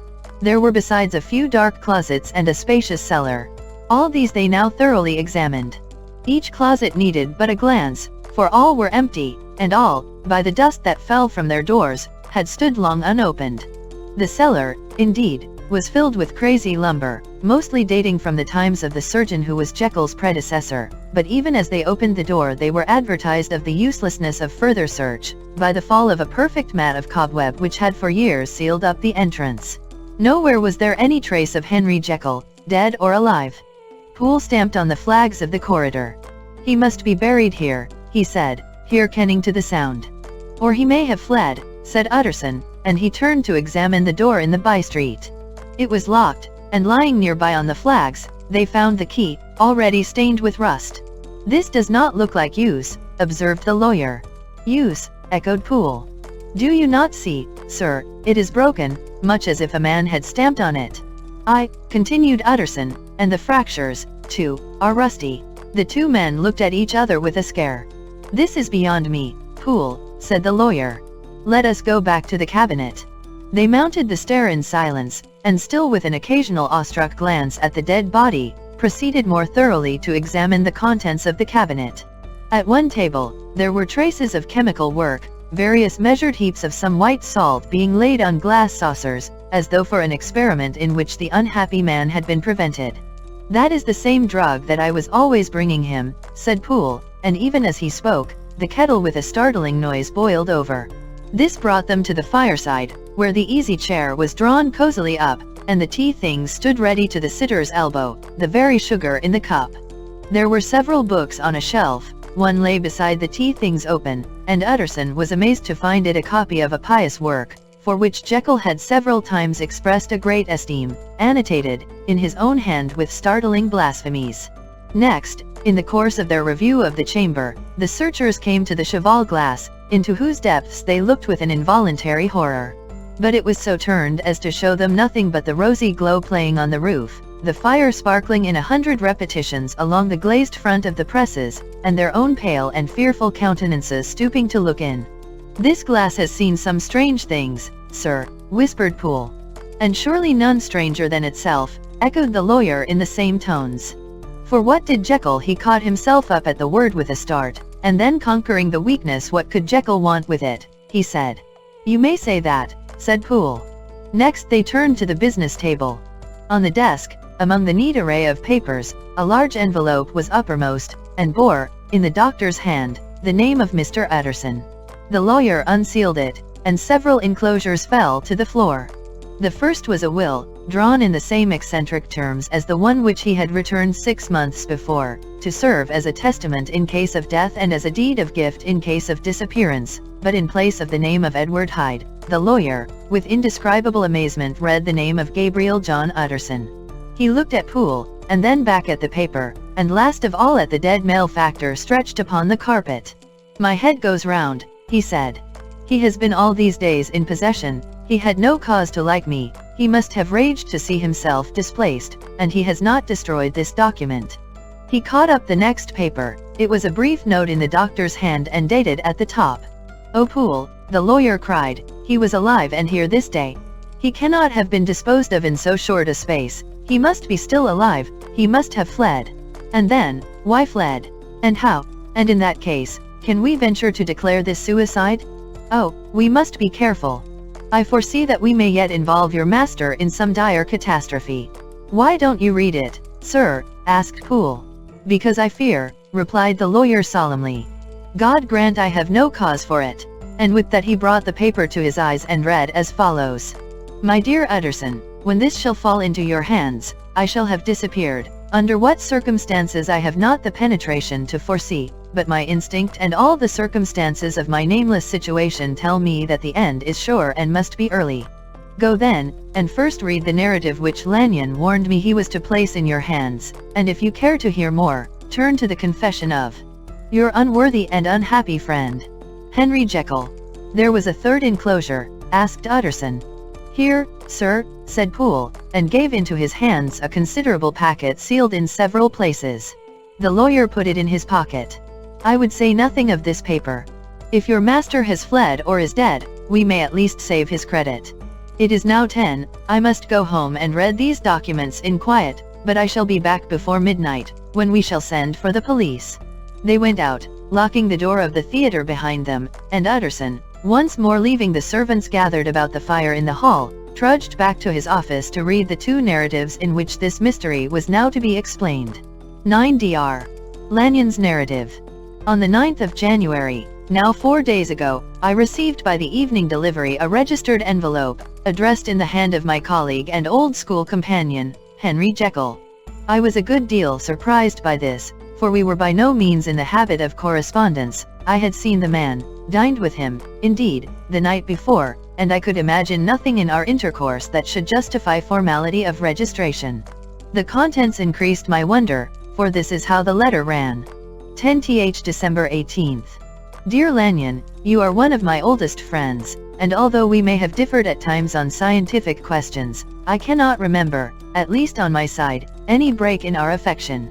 There was never a day when, if you had said to me, Jekyll, my life, my honor, my reason, depend upon you, I would not have sacrificed my left hand to help you. Lanyon, my life, my honor, my reason, are all at your mercy. If you fail me tonight, I am lost. You might suppose, after this preface, that I am going to ask you for something dishonorable to grant. Judge for yourself. I want you to postpone all other engagements for tonight. Even if you were summoned to the bedside of an emperor, to take a cab, unless your carriage should be actually at the door, and with this letter in your hand for consultation, to drive straight to my house. Poole, my butler, has his orders. You will find him waiting your arrival with a locksmith. The door of my cabinet is then to be forced, and you are to go in alone, to open the glazed press, letter E, on the left hand, breaking the lock if it be shut, and to draw out, with all its contents as they stand, the fourth drawer from the top or, which is the same thing, the third from the bottom. In my extreme distress of mind, I have a morbid fear of misdirecting you, but even if I am in error, you may know the right drawer by its contents, some powders, a file and a paper book. This drawer I beg of you to carry back with you to Cavendish Square exactly as it stands. That is the first part of the service. Now for the second. You should be back, if you set out at once on the receipt of this, long before midnight, but I will leave you that amount of margin, not only in the fear of one of those obstacles that can neither be prevented nor foreseen, but because an hour when your servants are in bed is to be preferred for what will then remain to do. At midnight, then, I have to ask you to be alone in your consulting room, to admit with your own hand into the house a man who will present himself in my name, and to place in his hands the drawer that you will have brought with you from my cabinet. Then you will have played your part and earned my gratitude completely. 5 minutes afterwards, if you insist upon an explanation, you will have understood that these arrangements are of capital importance, and that by the neglect of one of them, fantastic as they must appear, you might have charged your conscience with my death or the shipwreck of my reason. Confident as I am that you will not trifle with this appeal, my heart sinks and my hand trembles at the bare thought of such a possibility. Think of me at this hour, in a strange place, laboring under a blackness of distress that no fancy can exaggerate, and yet well aware that, if you will but punctually serve me, my troubles will roll away like a story that is told. Serve me, my dear Lanyon, and save your friend, H.J. P.S. I had already sealed this up when a fresh terror struck upon my soul. It is possible that the post office may fail me, and this letter not come into your hands until tomorrow morning. In that case, dear Lanyon, do my errand when it shall be most convenient for you in the course of the day, and once more expect my messenger at midnight. It may then already be too late, and if that night passes without event, you will know that you have seen the last of Henry Jekyll. Upon the reading of this letter, I made sure my colleague was insane, but till that was proved beyond the possibility of doubt, I felt bound to do as he requested. The less I understood of this farrago, the less I was in a position to judge of its importance, and an appeal so worded could not be set aside without a grave responsibility. I rose accordingly from table, got into a hansom, and drove straight to Jekyll's house. The butler was awaiting my arrival. He had received by the same post as mine a registered letter of instruction, and had sent at once for a locksmith and a carpenter. The tradesmen came while we were yet speaking, and we moved in a body to old Dr. Denman's surgical theatre, from which, as you are doubtless aware, Jekyll's private cabinet is most conveniently entered. The door was very strong, the lock excellent. The carpenter avowed he would have great trouble and have to do much damage, if force were to be used, and the locksmith was near despair. But this last was a handy fellow, and after 2 hours' work, the door stood open. The press marked E was unlocked, and I took out the drawer, had it filled up with straw and tied in a sheet, and returned with it to Cavendish Square. Here I proceeded to examine its contents. The powders were neatly enough made up, but not with the nicety of the dispensing chemist, so that it was plain they were of Jekyll's private manufacture, and when I opened one of the wrappers I found what seemed to me a simple crystalline salt of a white color. The phial, to which I next turned my attention, might have been about half full of a blood-red liquor, which was highly pungent to the sense of smell and seemed to me to contain phosphorus and some volatile ether. At the other ingredients I could make no guess. The book was an ordinary version book and contained little but a series of dates. These covered a period of many years, but I observed that the entries ceased nearly a year ago and quite abruptly. Here and there a brief remark was appended to a date, usually no more than a single word, double occurring perhaps 6 times in a total of several hundred entries, and once very early in the list and followed by several marks of exclamation, total failure. All this, though it whetted my curiosity, told me little that was definite. Here were a phial of some salt, and the record of a series of experiments that had led, like too many of Jekyll's investigations, to no end of practical usefulness. How could the presence of these articles in my house affect either the honor, the sanity, or the life of my flighty colleague? If his messenger could go to one place, why could he not go to another? And even granting some impediment, why was this gentleman to be received by me in secret? The more I reflected, the more convinced I grew that I was dealing with a case of cerebral disease, and though I dismissed my servants to bed, I loaded an old revolver, that I might be found in some posture of self-defense. 12 o'clock had scarce rung out over London, ere the knocker sounded very gently on the door. I went myself at the summons, and found a small man crouching against the pillars of the portico. "Are you come from Dr. Jekyll?" I asked. He told me yes by a constrained gesture, and when I had bidden him enter, he did not obey me without a searching backward glance into the darkness of the square. There was a policeman not far off, advancing with his bull's-eye open, and at the sight, I thought my visitor started and made greater haste. These particulars struck me, I confess, disagreeably, and as I followed him into the bright light of the consulting room, I kept my hand ready on my weapon. Here, at last, I had a chance of clearly seeing him. I had never set eyes on him before, so much was certain. He was small, as I have said. I was struck besides with the shocking expression of his face, with his remarkable combination of great muscular activity and great apparent debility of constitution, and last but not least with the odd, subjective disturbance caused by his neighborhood. This bore some resemblance to incipient rigor, and was accompanied by a marked sinking of the pulse.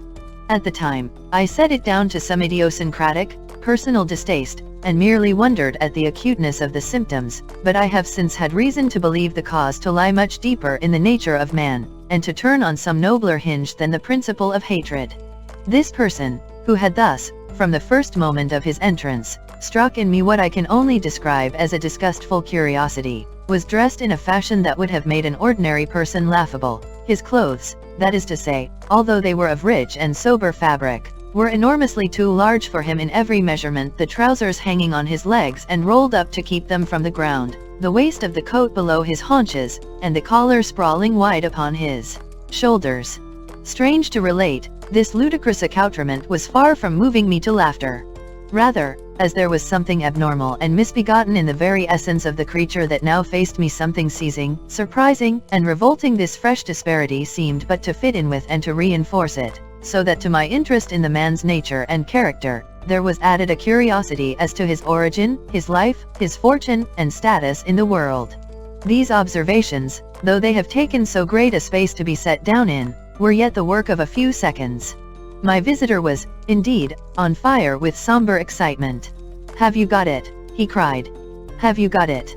And so lively was his impatience that he even laid his hand upon my arm and sought to shake me. I put him back, conscious at his touch of a certain icy pang along my blood. "Come, sir," said I. "You forget that I have not yet the pleasure of your acquaintance. Be seated, if you please." And I showed him an example, and sat down myself in my customary seat, and with as fair an imitation of my ordinary manner to a patient, as the lateness of the hour, the nature of my preoccupations, and the horror I had of my visitor, would suffer me to muster. "I beg your pardon, Dr. Lanyon," he replied civilly enough. "What you say is very well founded, and my impatience has shown its heels to my politeness. I come here at the instance of your colleague, Dr. Henry Jekyll, on a piece of business of some moment, and I understood." He paused and put his hand to his throat, and I could see, in spite of his collected manner, that he was wrestling against the approaches of the hysteria. I understood, a drawer. But here I took pity on my visitor's suspense, and some perhaps on my own growing curiosity. "There it is, sir," said I, pointing to the drawer, where it lay on the floor behind a table and still covered with the sheet.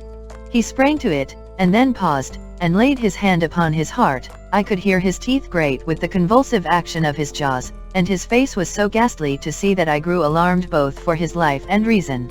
"Compose yourself," said I. He turned a dreadful smile to me, and as if with the decision of despair, plucked away the sheet. At sight of the contents, he uttered one loud sob of such immense relief that I sat petrified. And the next moment, in a voice that was already fairly well under control, "Have you a graduated glass?" he asked. I rose from my place with something of an effort and gave him what he asked. He thanked me with a smiling nod, measured out a few minims of the red tincture and added one of the powders. The mixture, which was at first of a reddish hue, began, in proportion as the crystals melted, to brighten in color, to effervesce audibly, and to throw off small fumes of vapor. Suddenly and at the same moment, the ebullition ceased and the compound changed to a dark purple, which faded again more slowly to a watery green. My visitor, who had watched these metamorphoses with a keen eye, smiled, set down the glass upon the table, and then turned and looked upon me with an air of scrutiny. "And now," said he, "to settle what remains. Will you be wise? Will you be guided? Will you suffer me to take this glass in my hand and to go forth from your house without further parley? Or has the greed of curiosity too much command of you? Think before you answer, for it shall be done as you decide. As you decide, you shall be left as you were before, and neither richer nor wiser, unless the sense of service rendered to a man in mortal distress may be counted as a kind of riches of the soul. Or, if you shall so prefer to choose, a new province of knowledge and new avenues to fame and power shall be laid open to you, here, in this room, upon the instant, and your sight shall be blasted by a prodigy to stagger the unbelief of Satan." "Sir," said I, affecting a coolness that I was far from truly possessing, "you speak enigmas, and you will perhaps not wonder that I hear you with no very strong impression of belief. But I have gone too far in the way of inexplicable services to pause before I see the end." "It is well," replied my visitor. "Lanyon, you remember your vows, what follows is under the seal of our profession. And now, you who have so long been bound to the most narrow and material views, you who have denied the virtue of transcendental medicine, you who have derided your superiors, behold." He put the glass to his lips and drank at one gulp. A cry followed. He reeled, staggered, clutched at the table and held on, staring with injected eyes, gasping with open mouth, and as I looked there came, I thought, a change. He seemed to swell, his face became suddenly black and the features seemed to melt and alter, and the next moment, I had sprung to my feet and leaped back against the wall, my arms raised to shield me from that prodigy, my mind submerged in terror. "Oh God!" I screamed, and "Oh God!" again and again, for there before my eyes, pale and shaken, and half fainting, and groping before him with his hands, like a man restored from death, there stood Henry Jekyll. What he told me in the next hour, I cannot bring my mind to set on paper. I saw what I saw, I heard what I heard, and my soul sickened at it, and yet now when that sight has faded from my eyes, I ask myself if I believe it, and I cannot answer. My life is shaken to its roots, sleep has left me, the deadliest terror sits by me at all hours of the day and night, and I feel that my days are numbered, and that I must die, and yet I shall die incredulous. As for the moral turpitude that man unveiled to me, even with tears of penitence, I cannot, even in memory, dwell on it without a start of horror. I will say but one thing, Utterson, and that, if you can bring your mind to credit it, will be more than enough. The creature who crept into my house that night was, on Jekyll's own confession, known by the name of Hyde and hunted for in every corner of the land as the murderer of CAREW. Hasty Lanyon. 10 Henry Jekyll's full statement of the case. I was born in the year 18 to a large fortune, endowed besides with excellent parts, inclined by nature to industry, fond of the respect of the wise and good among my fellow men, and thus, as might have been supposed, with every guarantee of an honorable and distinguished future. And indeed the worst of my faults was a certain impatient gaiety of disposition, such as has made the happiness of many, but such as I found it hard to reconcile with my imperious desire to carry my head high, and wear a more than commonly grave countenance before the public.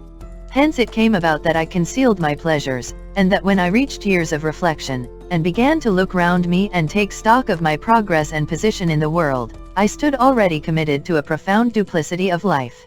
Many a man would have even blasphemous such irregularities as I was guilty of, but from the high views that I had set before me, I regarded and hid them with an almost morbid sense of shame.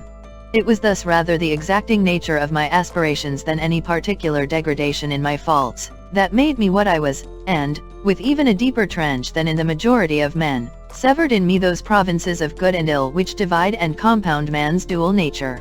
In this case, I was driven to reflect deeply and inveterately on that hard law of life, which lies at the root of religion and is one of the most plentiful springs of distress. Though so profound a double-dealer, I was in no sense a hypocrite. Both sides of me were in dead earnest. I was no more myself when I laid aside restraint and plunged in shame, than when I laboured, in the eye of day, at the furtherance of knowledge or the relief of sorrow and suffering. And it chanced that the direction of my scientific studies, which led wholly towards the mystic and the transcendental, reacted and shed a strong light on this consciousness of the perennial war among my members. With every day, and from both sides of my intelligence, the moral and the intellectual, I thus drew steadily nearer to that truth, by whose partial discovery I have been doomed to such a dreadful shipwreck, that man is not truly one, but truly two. I say two, because the state of my own knowledge does not pass beyond that point. Others will follow, others will outstrip me on the same lines, and I hazard the guess that man will be ultimately known for a mere polity of multifarious, incongruous, and independent denizens. I, for my part, from the nature of my life, advanced infallibly in one direction and in one direction only. It was on the moral side, and in my own person, that I learned to recognize the thorough and primitive duality of man. I saw that, of the two natures that contended in the field of my consciousness, even if I could rightly be said to be either, it was only because I was radically both, and from an early date, even before the course of my scientific discoveries had begun to suggest the most naked possibility of such a miracle, I had learned to dwell with pleasure, as a beloved daydream, on the thought of the separation of these elements. If each, I told myself, could be housed in separate identities, life would be relieved of all that was unbearable. The unjust might go his way, delivered from the aspirations and remorse of his more upright twin, and the just could walk steadfastly and securely on his upward path, doing the good things in which he found his pleasure, and no longer exposed to disgrace and penitence by the hands of this extraneous evil. It was the curse of mankind that these incongruous faggots were thus bound together, that in the agonized womb of consciousness, these polar twins should be continuously struggling. How, then, were they dissociated? I was so far in my reflections when, as I have said, a side light began to shine upon the subject from the laboratory table. I began to perceive more deeply than it has ever yet been stated, the trembling immateriality, the mist-like transience, of this seemingly so solid body in which we walk attired. Certain agents I found to have the power to shake and pluck back that fleshly vestment, even as a wind might toss the curtains of a pavilion. For two good reasons, I will not enter deeply into this scientific branch of my confession. First, because I have been made to learn that the doom and burthen of our life is bound forever on man's shoulders, and when the attempt is made to cast it off, it but returns upon us with more unfamiliar and more awful pressure. Second, because, as my narrative will make, alas, too evident, my discoveries were incomplete. Enough then, that I not only recognized my natural body from the mere aura and effulgence of certain of the powers that made up my spirit, but managed to compound a drug by which these powers should be dethroned from their supremacy, and a second form and countenance substituted, none the less natural to me because they were the expression, and bore the stamp of lower elements in my soul. I hesitated long before I put this theory to the test of practice. I knew well that I risked death, for any drug that so potently controlled and shook the very fortress of identity, might, by the least scruple of an overdose or at the least inopportunity in the moment of exhibition, utterly blot out that immaterial tabernacle which I looked to it to change. But the temptation of a discovery so singular and profound at last overcame the suggestions of alarm. I had long since prepared my tincture. I purchased at once, from a firm of wholesale chemists, a large quantity of a particular salt which I knew, from my experiments, to be the last ingredient required, and late one accursed night, I compounded the elements, watched them boil and smoke together in the glass, and when the ebullition had subsided, with a strong glow of courage, drank off the potion. The most racking pangs succeeded, a grinding in the bones, deadly nausea, and a horror of the spirit that cannot be exceeded at the hour of birth or death. Then these agonies began swiftly to subside, and I came to myself as if out of a great sickness. There was something strange in my sensations, something indescribably new and, from its very novelty, incredibly sweet.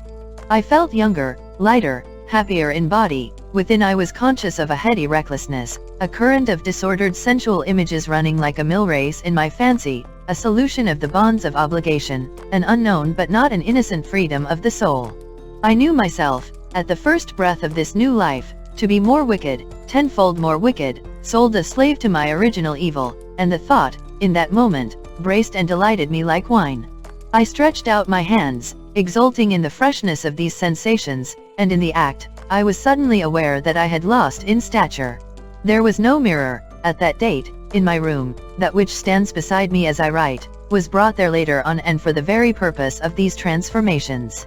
The night, however, was far gone into the morning. The morning, black as it was nearly ripe for the conception of the day. The inmates of my house were locked in the most rigorous hours of slumber, and I determined, flushed as I was with hope and triumph, to venture in my new shape as far as to my bedroom.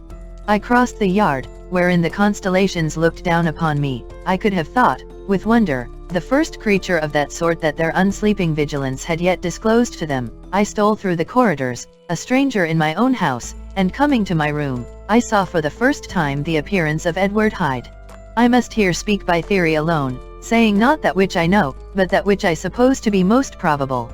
The evil side of my nature, to which I had now transferred the stamping efficacy, was less robust and less developed than the good which I had just deposed. Again, in the course of my life, which had been, after all, 9/10 a life of effort, virtue, and control, it had been much less exercised and much less exhausted. And hence, as I think, it came about that Edward Hyde was so much smaller, slighter, and younger than Henry Jekyll. Even as good shone upon the countenance of the one, evil was written broadly and plainly on the face of the other.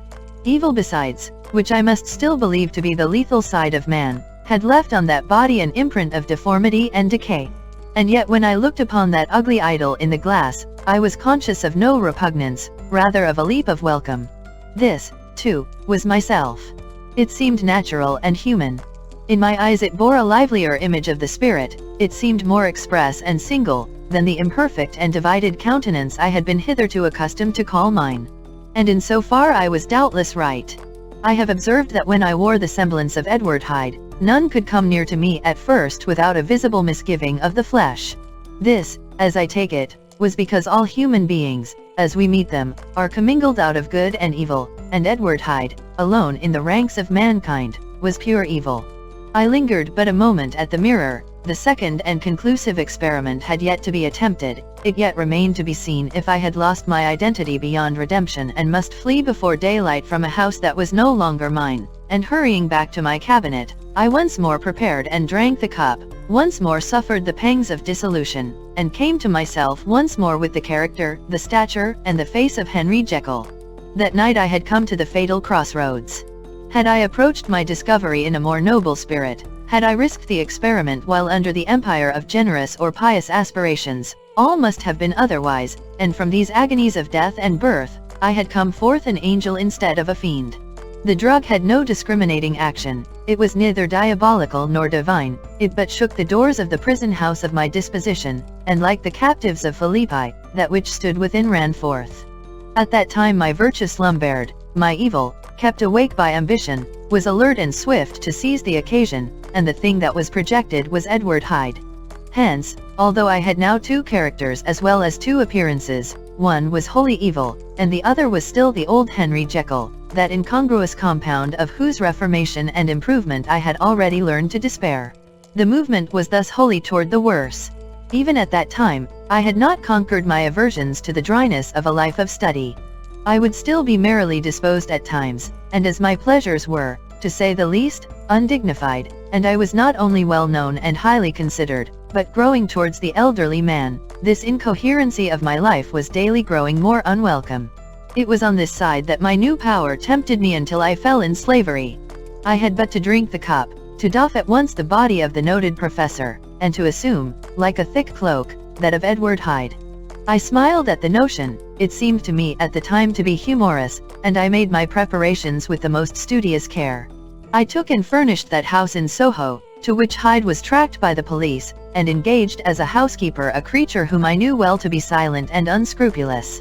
On the other side, I announced to my servants that a Mr. Hyde, whom I described, was to have full liberty and power about my house in the square, and to parry mishaps, I even called and made myself a familiar object, in my second character. I next drew up that will to which you so much objected, so that if anything befell me in the person of Dr. Jekyll, I could enter on that of Edward Hyde without pecuniary loss.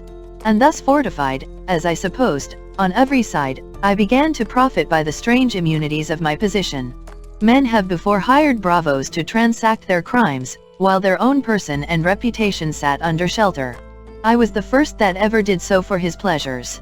I was the first that could plod in the public eye with a load of genial respectability, and in a moment, like a schoolboy, strip off these lendings and spring headlong into the sea of liberty. But for me, in my impenetrable mantle, the safety was complete. Think of it, I did not even exist.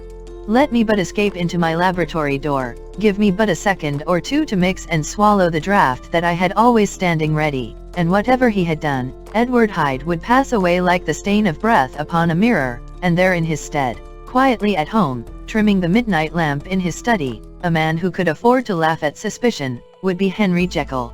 The pleasures which I made haste to seek in my disguise were, as I have said, undignified. I would scarce use a harder term. But in the hands of Edward Hyde, they soon began to turn toward the monstrous. When I would come back from these excursions, I was often plunged into a kind of wonder at my vicarious depravity. This familiar that I called out of my own soul, and sent forth alone to do his good pleasure, was a being inherently malign and villainous, his every act and thought centered on self, drinking pleasure with bestial avidity from any degree of torture to another, relentless like a man of stone. Henry Jekyll stood at times aghast before the acts of Edward Hyde, but the situation was apart from ordinary laws, and insidiously relaxed the grasp of conscience.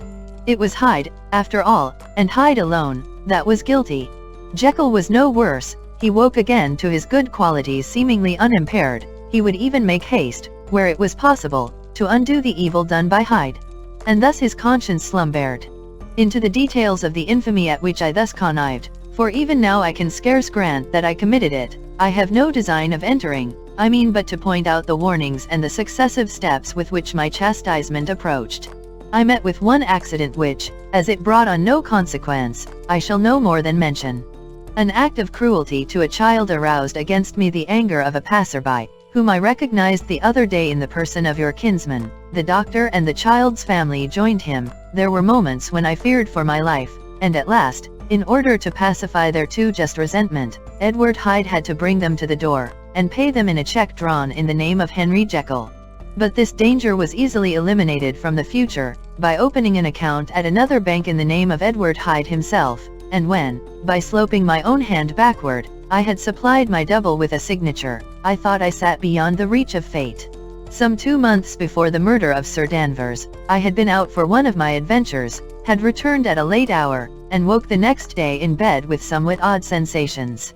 It was in vain I looked about me, in vain I saw the decent furniture and tall proportions of my room in the square, in vain that I recognized the pattern of the bed curtains and the design of the mahogany frame. Something still kept insisting that I was not where I was, that I had not wakened where I seemed to be, but in the little room in Soho where I was accustomed to sleep in the body of Edward Hyde. I smiled to myself, and in my psychological way, began lazily to inquire into the elements of this illusion, occasionally, even as I did so, dropping back into a comfortable morning doze. I was still so engaged when, in one of my more wakeful moments, my eyes fell upon my hand. Now the hand of Henry Jekyll, as you have often remarked, was professional in shape and size. It was large, firm, white, and comely.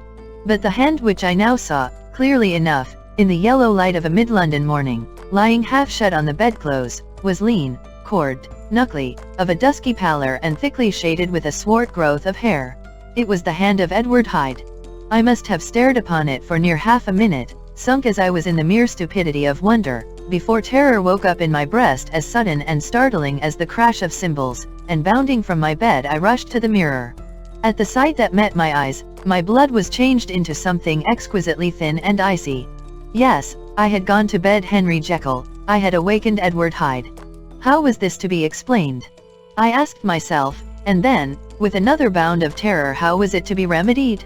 It was well on in the morning, the servants were up, all my drugs were in the cabinet. A long journey down 2 pairs of stairs, through the back passage, across the open court and through the anatomical theatre, from where I was then standing horror-struck.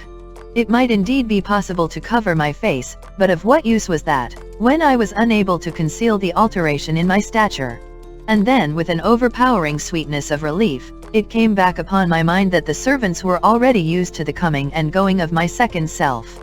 I had soon dressed, as well as I was able, in clothes of my own size, had soon passed through the house, where Bradshaw stared and drew back at seeing Mr. Hyde at such an hour and in such a strange array, and 10 minutes later, Dr. Jekyll had returned to his own shape and was sitting down, with a darkened brow, to make a feint of breakfasting. Small indeed was my appetite. This inexplicable incident, this reversal of my previous experience, seemed, like the Babylonian finger on the wall, to be spelling out the letters of my judgment, and I began to reflect more seriously than ever before on the issues and possibilities of my double existence. That part of me which I had the power of projecting, had lately been much exercised and nourished. It had seemed to me of late as though the body of Edward Hyde had grown in stature, as though, when I wore that form, I were conscious of a more generous tide of blood, and I began to spy a danger that, if this were much prolonged, the balance of my nature might be permanently overthrown, the power of voluntary change be forfeited, and the character of Edward Hyde become irrevocably mine. The power of the drug had not been always equally displayed. Once, very early in my career, it had totally failed me. Since then I had been obliged on more than one occasion to double, and once, with infinite risk of death, to treble the amount, and these rare uncertainties had cast hitherto the sole shadow on my contentment. Now, however, and in the light of that morning's accident, I was led to remark that whereas, in the beginning, the difficulty had been to throw off the body of Jekyll, it had of late gradually but decidedly transferred itself to the other side.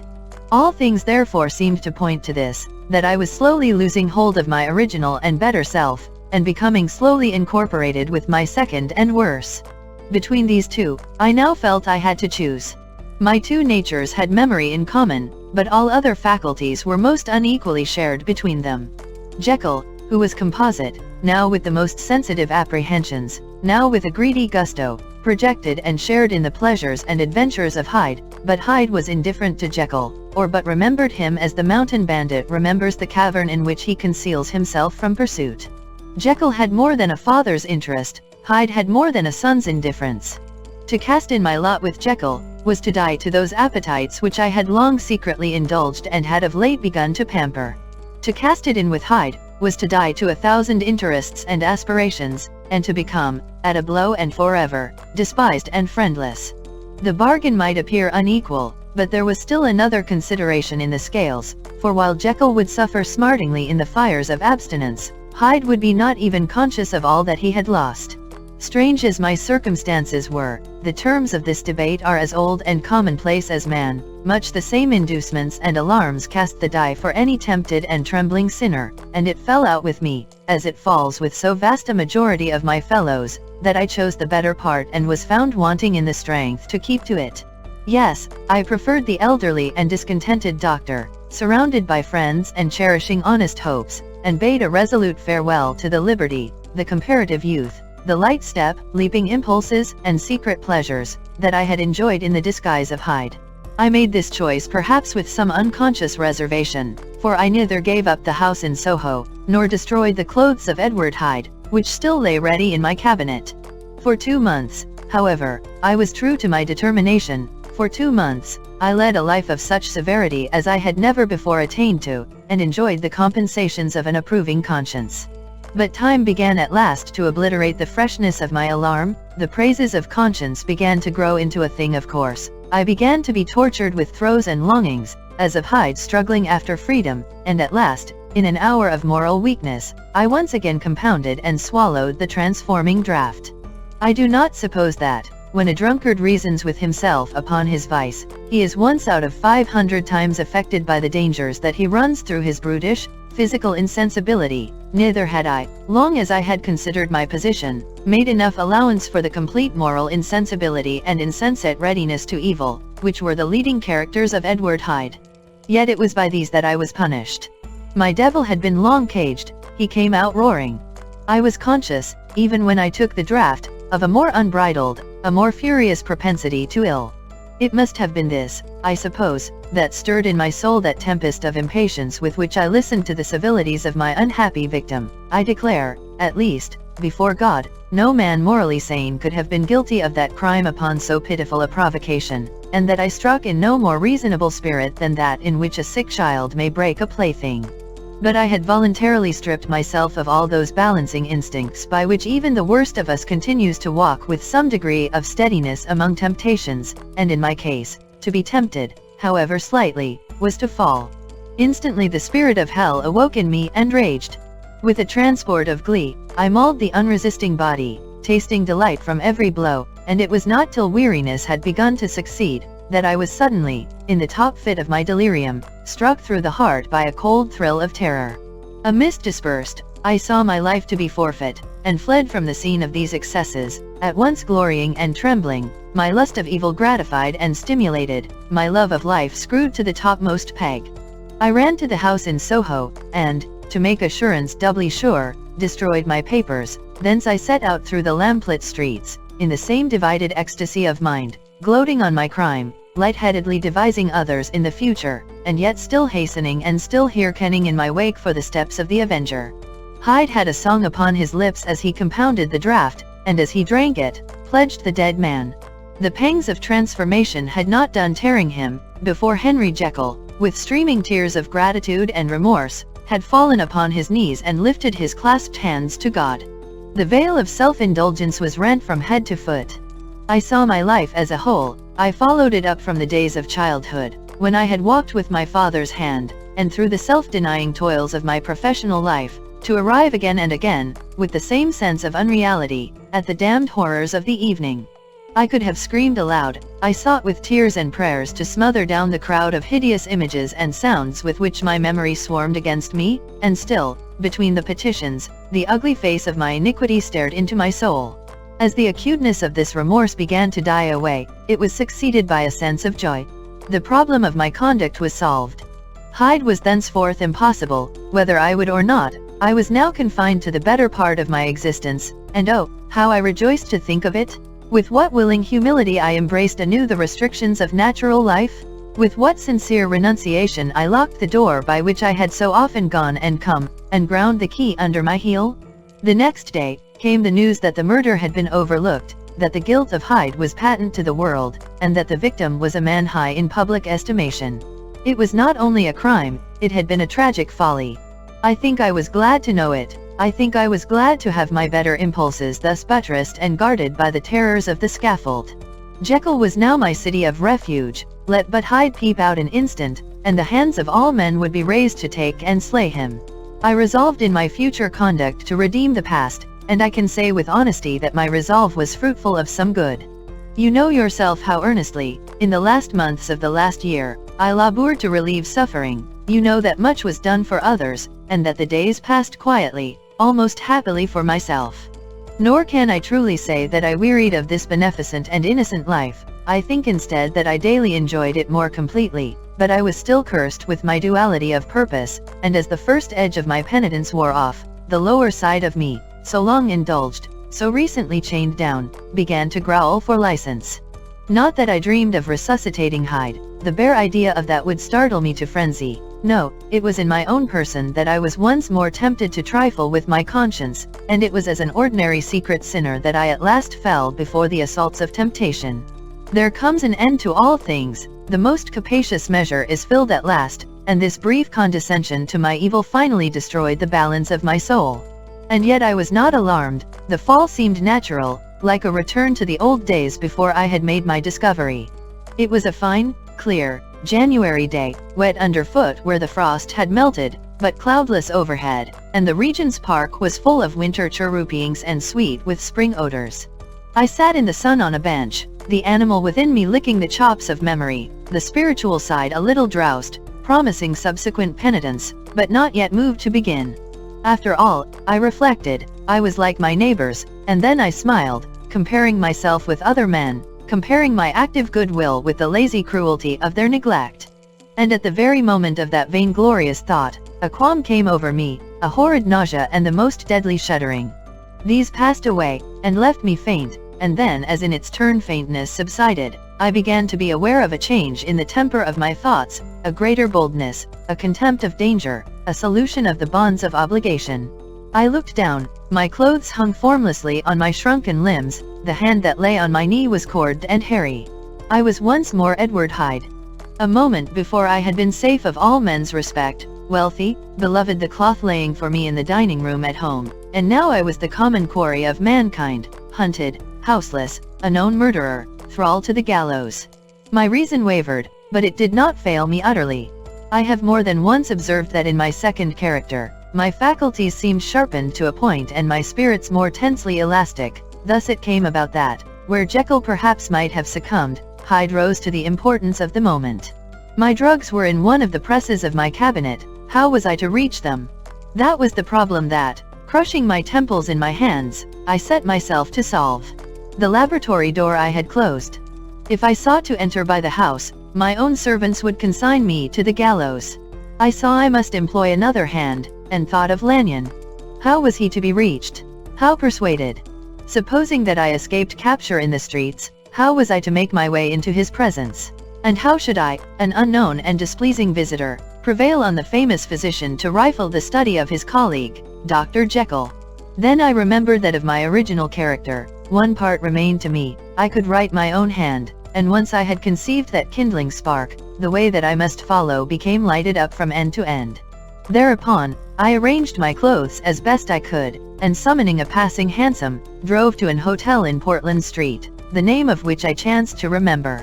At my appearance, which was indeed comical enough, however tragic a fate these garments covered, the driver could not conceal his mirth. I gnashed my teeth upon him with a gust of devilish fury, and the smile withered from his face, happily for him yet more happily for myself, for in another instant I had certainly dragged him from his perch.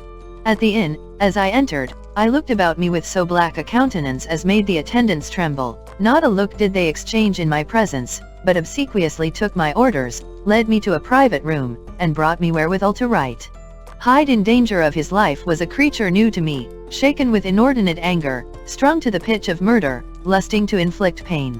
Yet the creature was astute, mastered his fury with a great effort of the will, composed his two important letters, one to Lanyon and one to Poole, and that he might receive actual evidence of their being posted, sent them out with directions that they should be registered. Thenceforward, he sat all day over the fire in the private room, gnawing his nails. There he dined, sitting alone with his fears, the waiter visibly quailing before his eye, and thence, when the night was fully come, he set forth in the corner of a closed cab, and was driven to and fro about the streets of the city. I cannot say, that child of hell had nothing human, nothing lived in him but fear and hatred.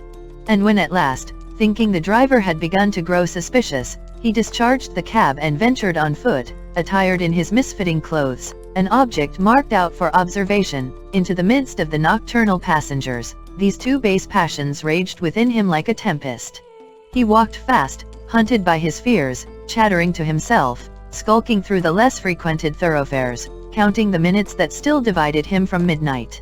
Once a woman spoke to him, offering, I think, a box of lights. He smote her in the face, and she fled. When I came to myself at LANYON'S, the horror of my old friend perhaps affected me somewhat, I do not know. It was at least but a drop in the sea to the abhorrence with which I looked back upon these hours. A change had come over me. It was no longer the fear of the gallows, it was the horror of being Hyde that racked me. I received Lanyon's condemnation partly in a dream. It was partly in a dream that I came home to my own house and got into bed. I slept after the prostration of the day, with a stringent and profound slumber which not even the nightmares that wrung me could avail to break. I awoke in the morning shaken, weakened, but refreshed. I still hated and feared the thought of the brute that slept within me, and I had not of course forgotten the appalling dangers of the day before, but I was once more at home, in my own house and close to my drugs, and gratitude for my escape shone so strong in my soul that it almost rivaled the brightness of hope. I was stepping leisurely across the court after breakfast, drinking the chill of the air with pleasure, when I was seized again with those indescribable sensations that heralded the change, and I had but the time to gain the shelter of my cabinet, before I was once again raging and freezing with the passions of Hyde.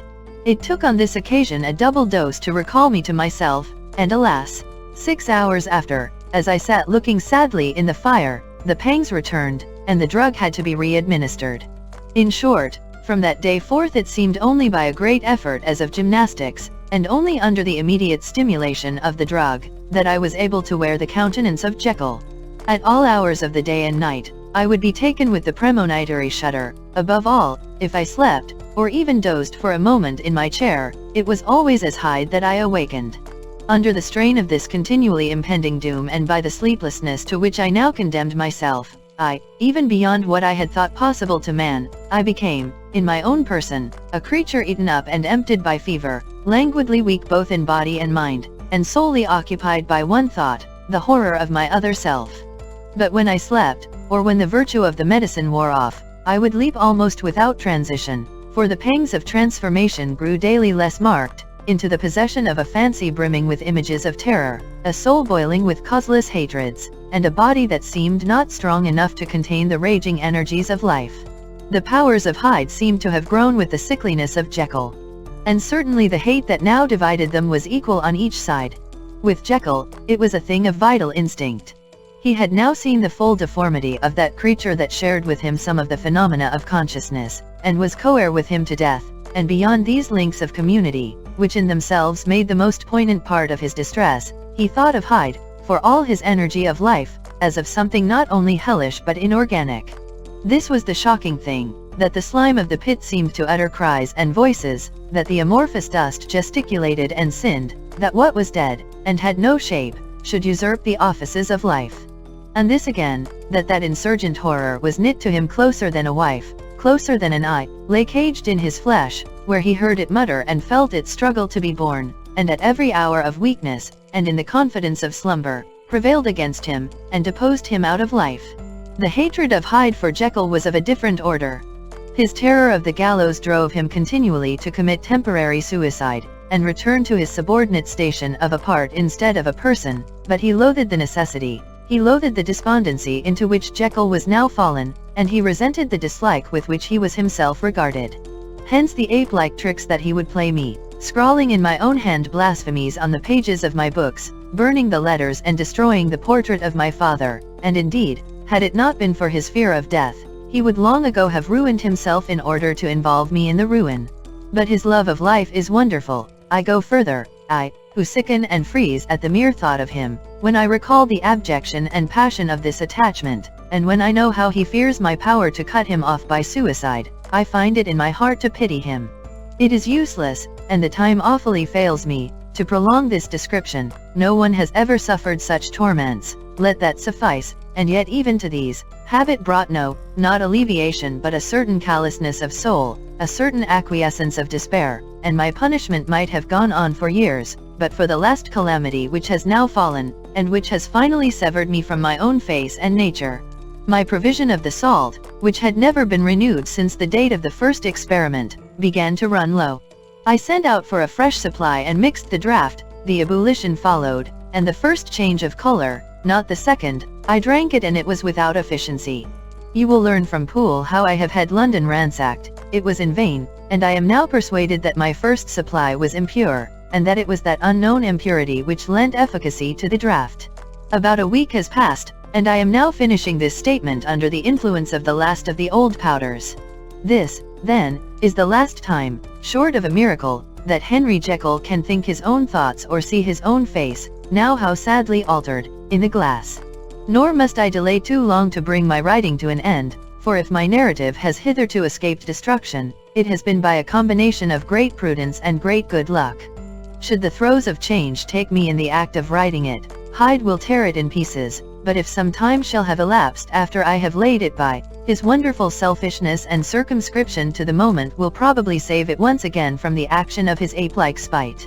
And indeed the doom that is closing on us both has already changed and crushed him. Half an hour from now, when I shall again and forever render that hated personality, I know how I shall sit shuddering and weeping in my chair, or continue, with the most strained and fear-struck ecstasy of listening, to pace up and down this room, my last earthly refuge, and give ear to every sound of menace. Will Hyde die upon the scaffold, or will he find courage to release himself at the last moment? God knows, I am careless, this is my true hour of death, and what is to follow concerns another than myself. Here then, as I lay down the pen and proceed to seal up my confession, I bring the life of that unhappy Henry Jekyll to an end.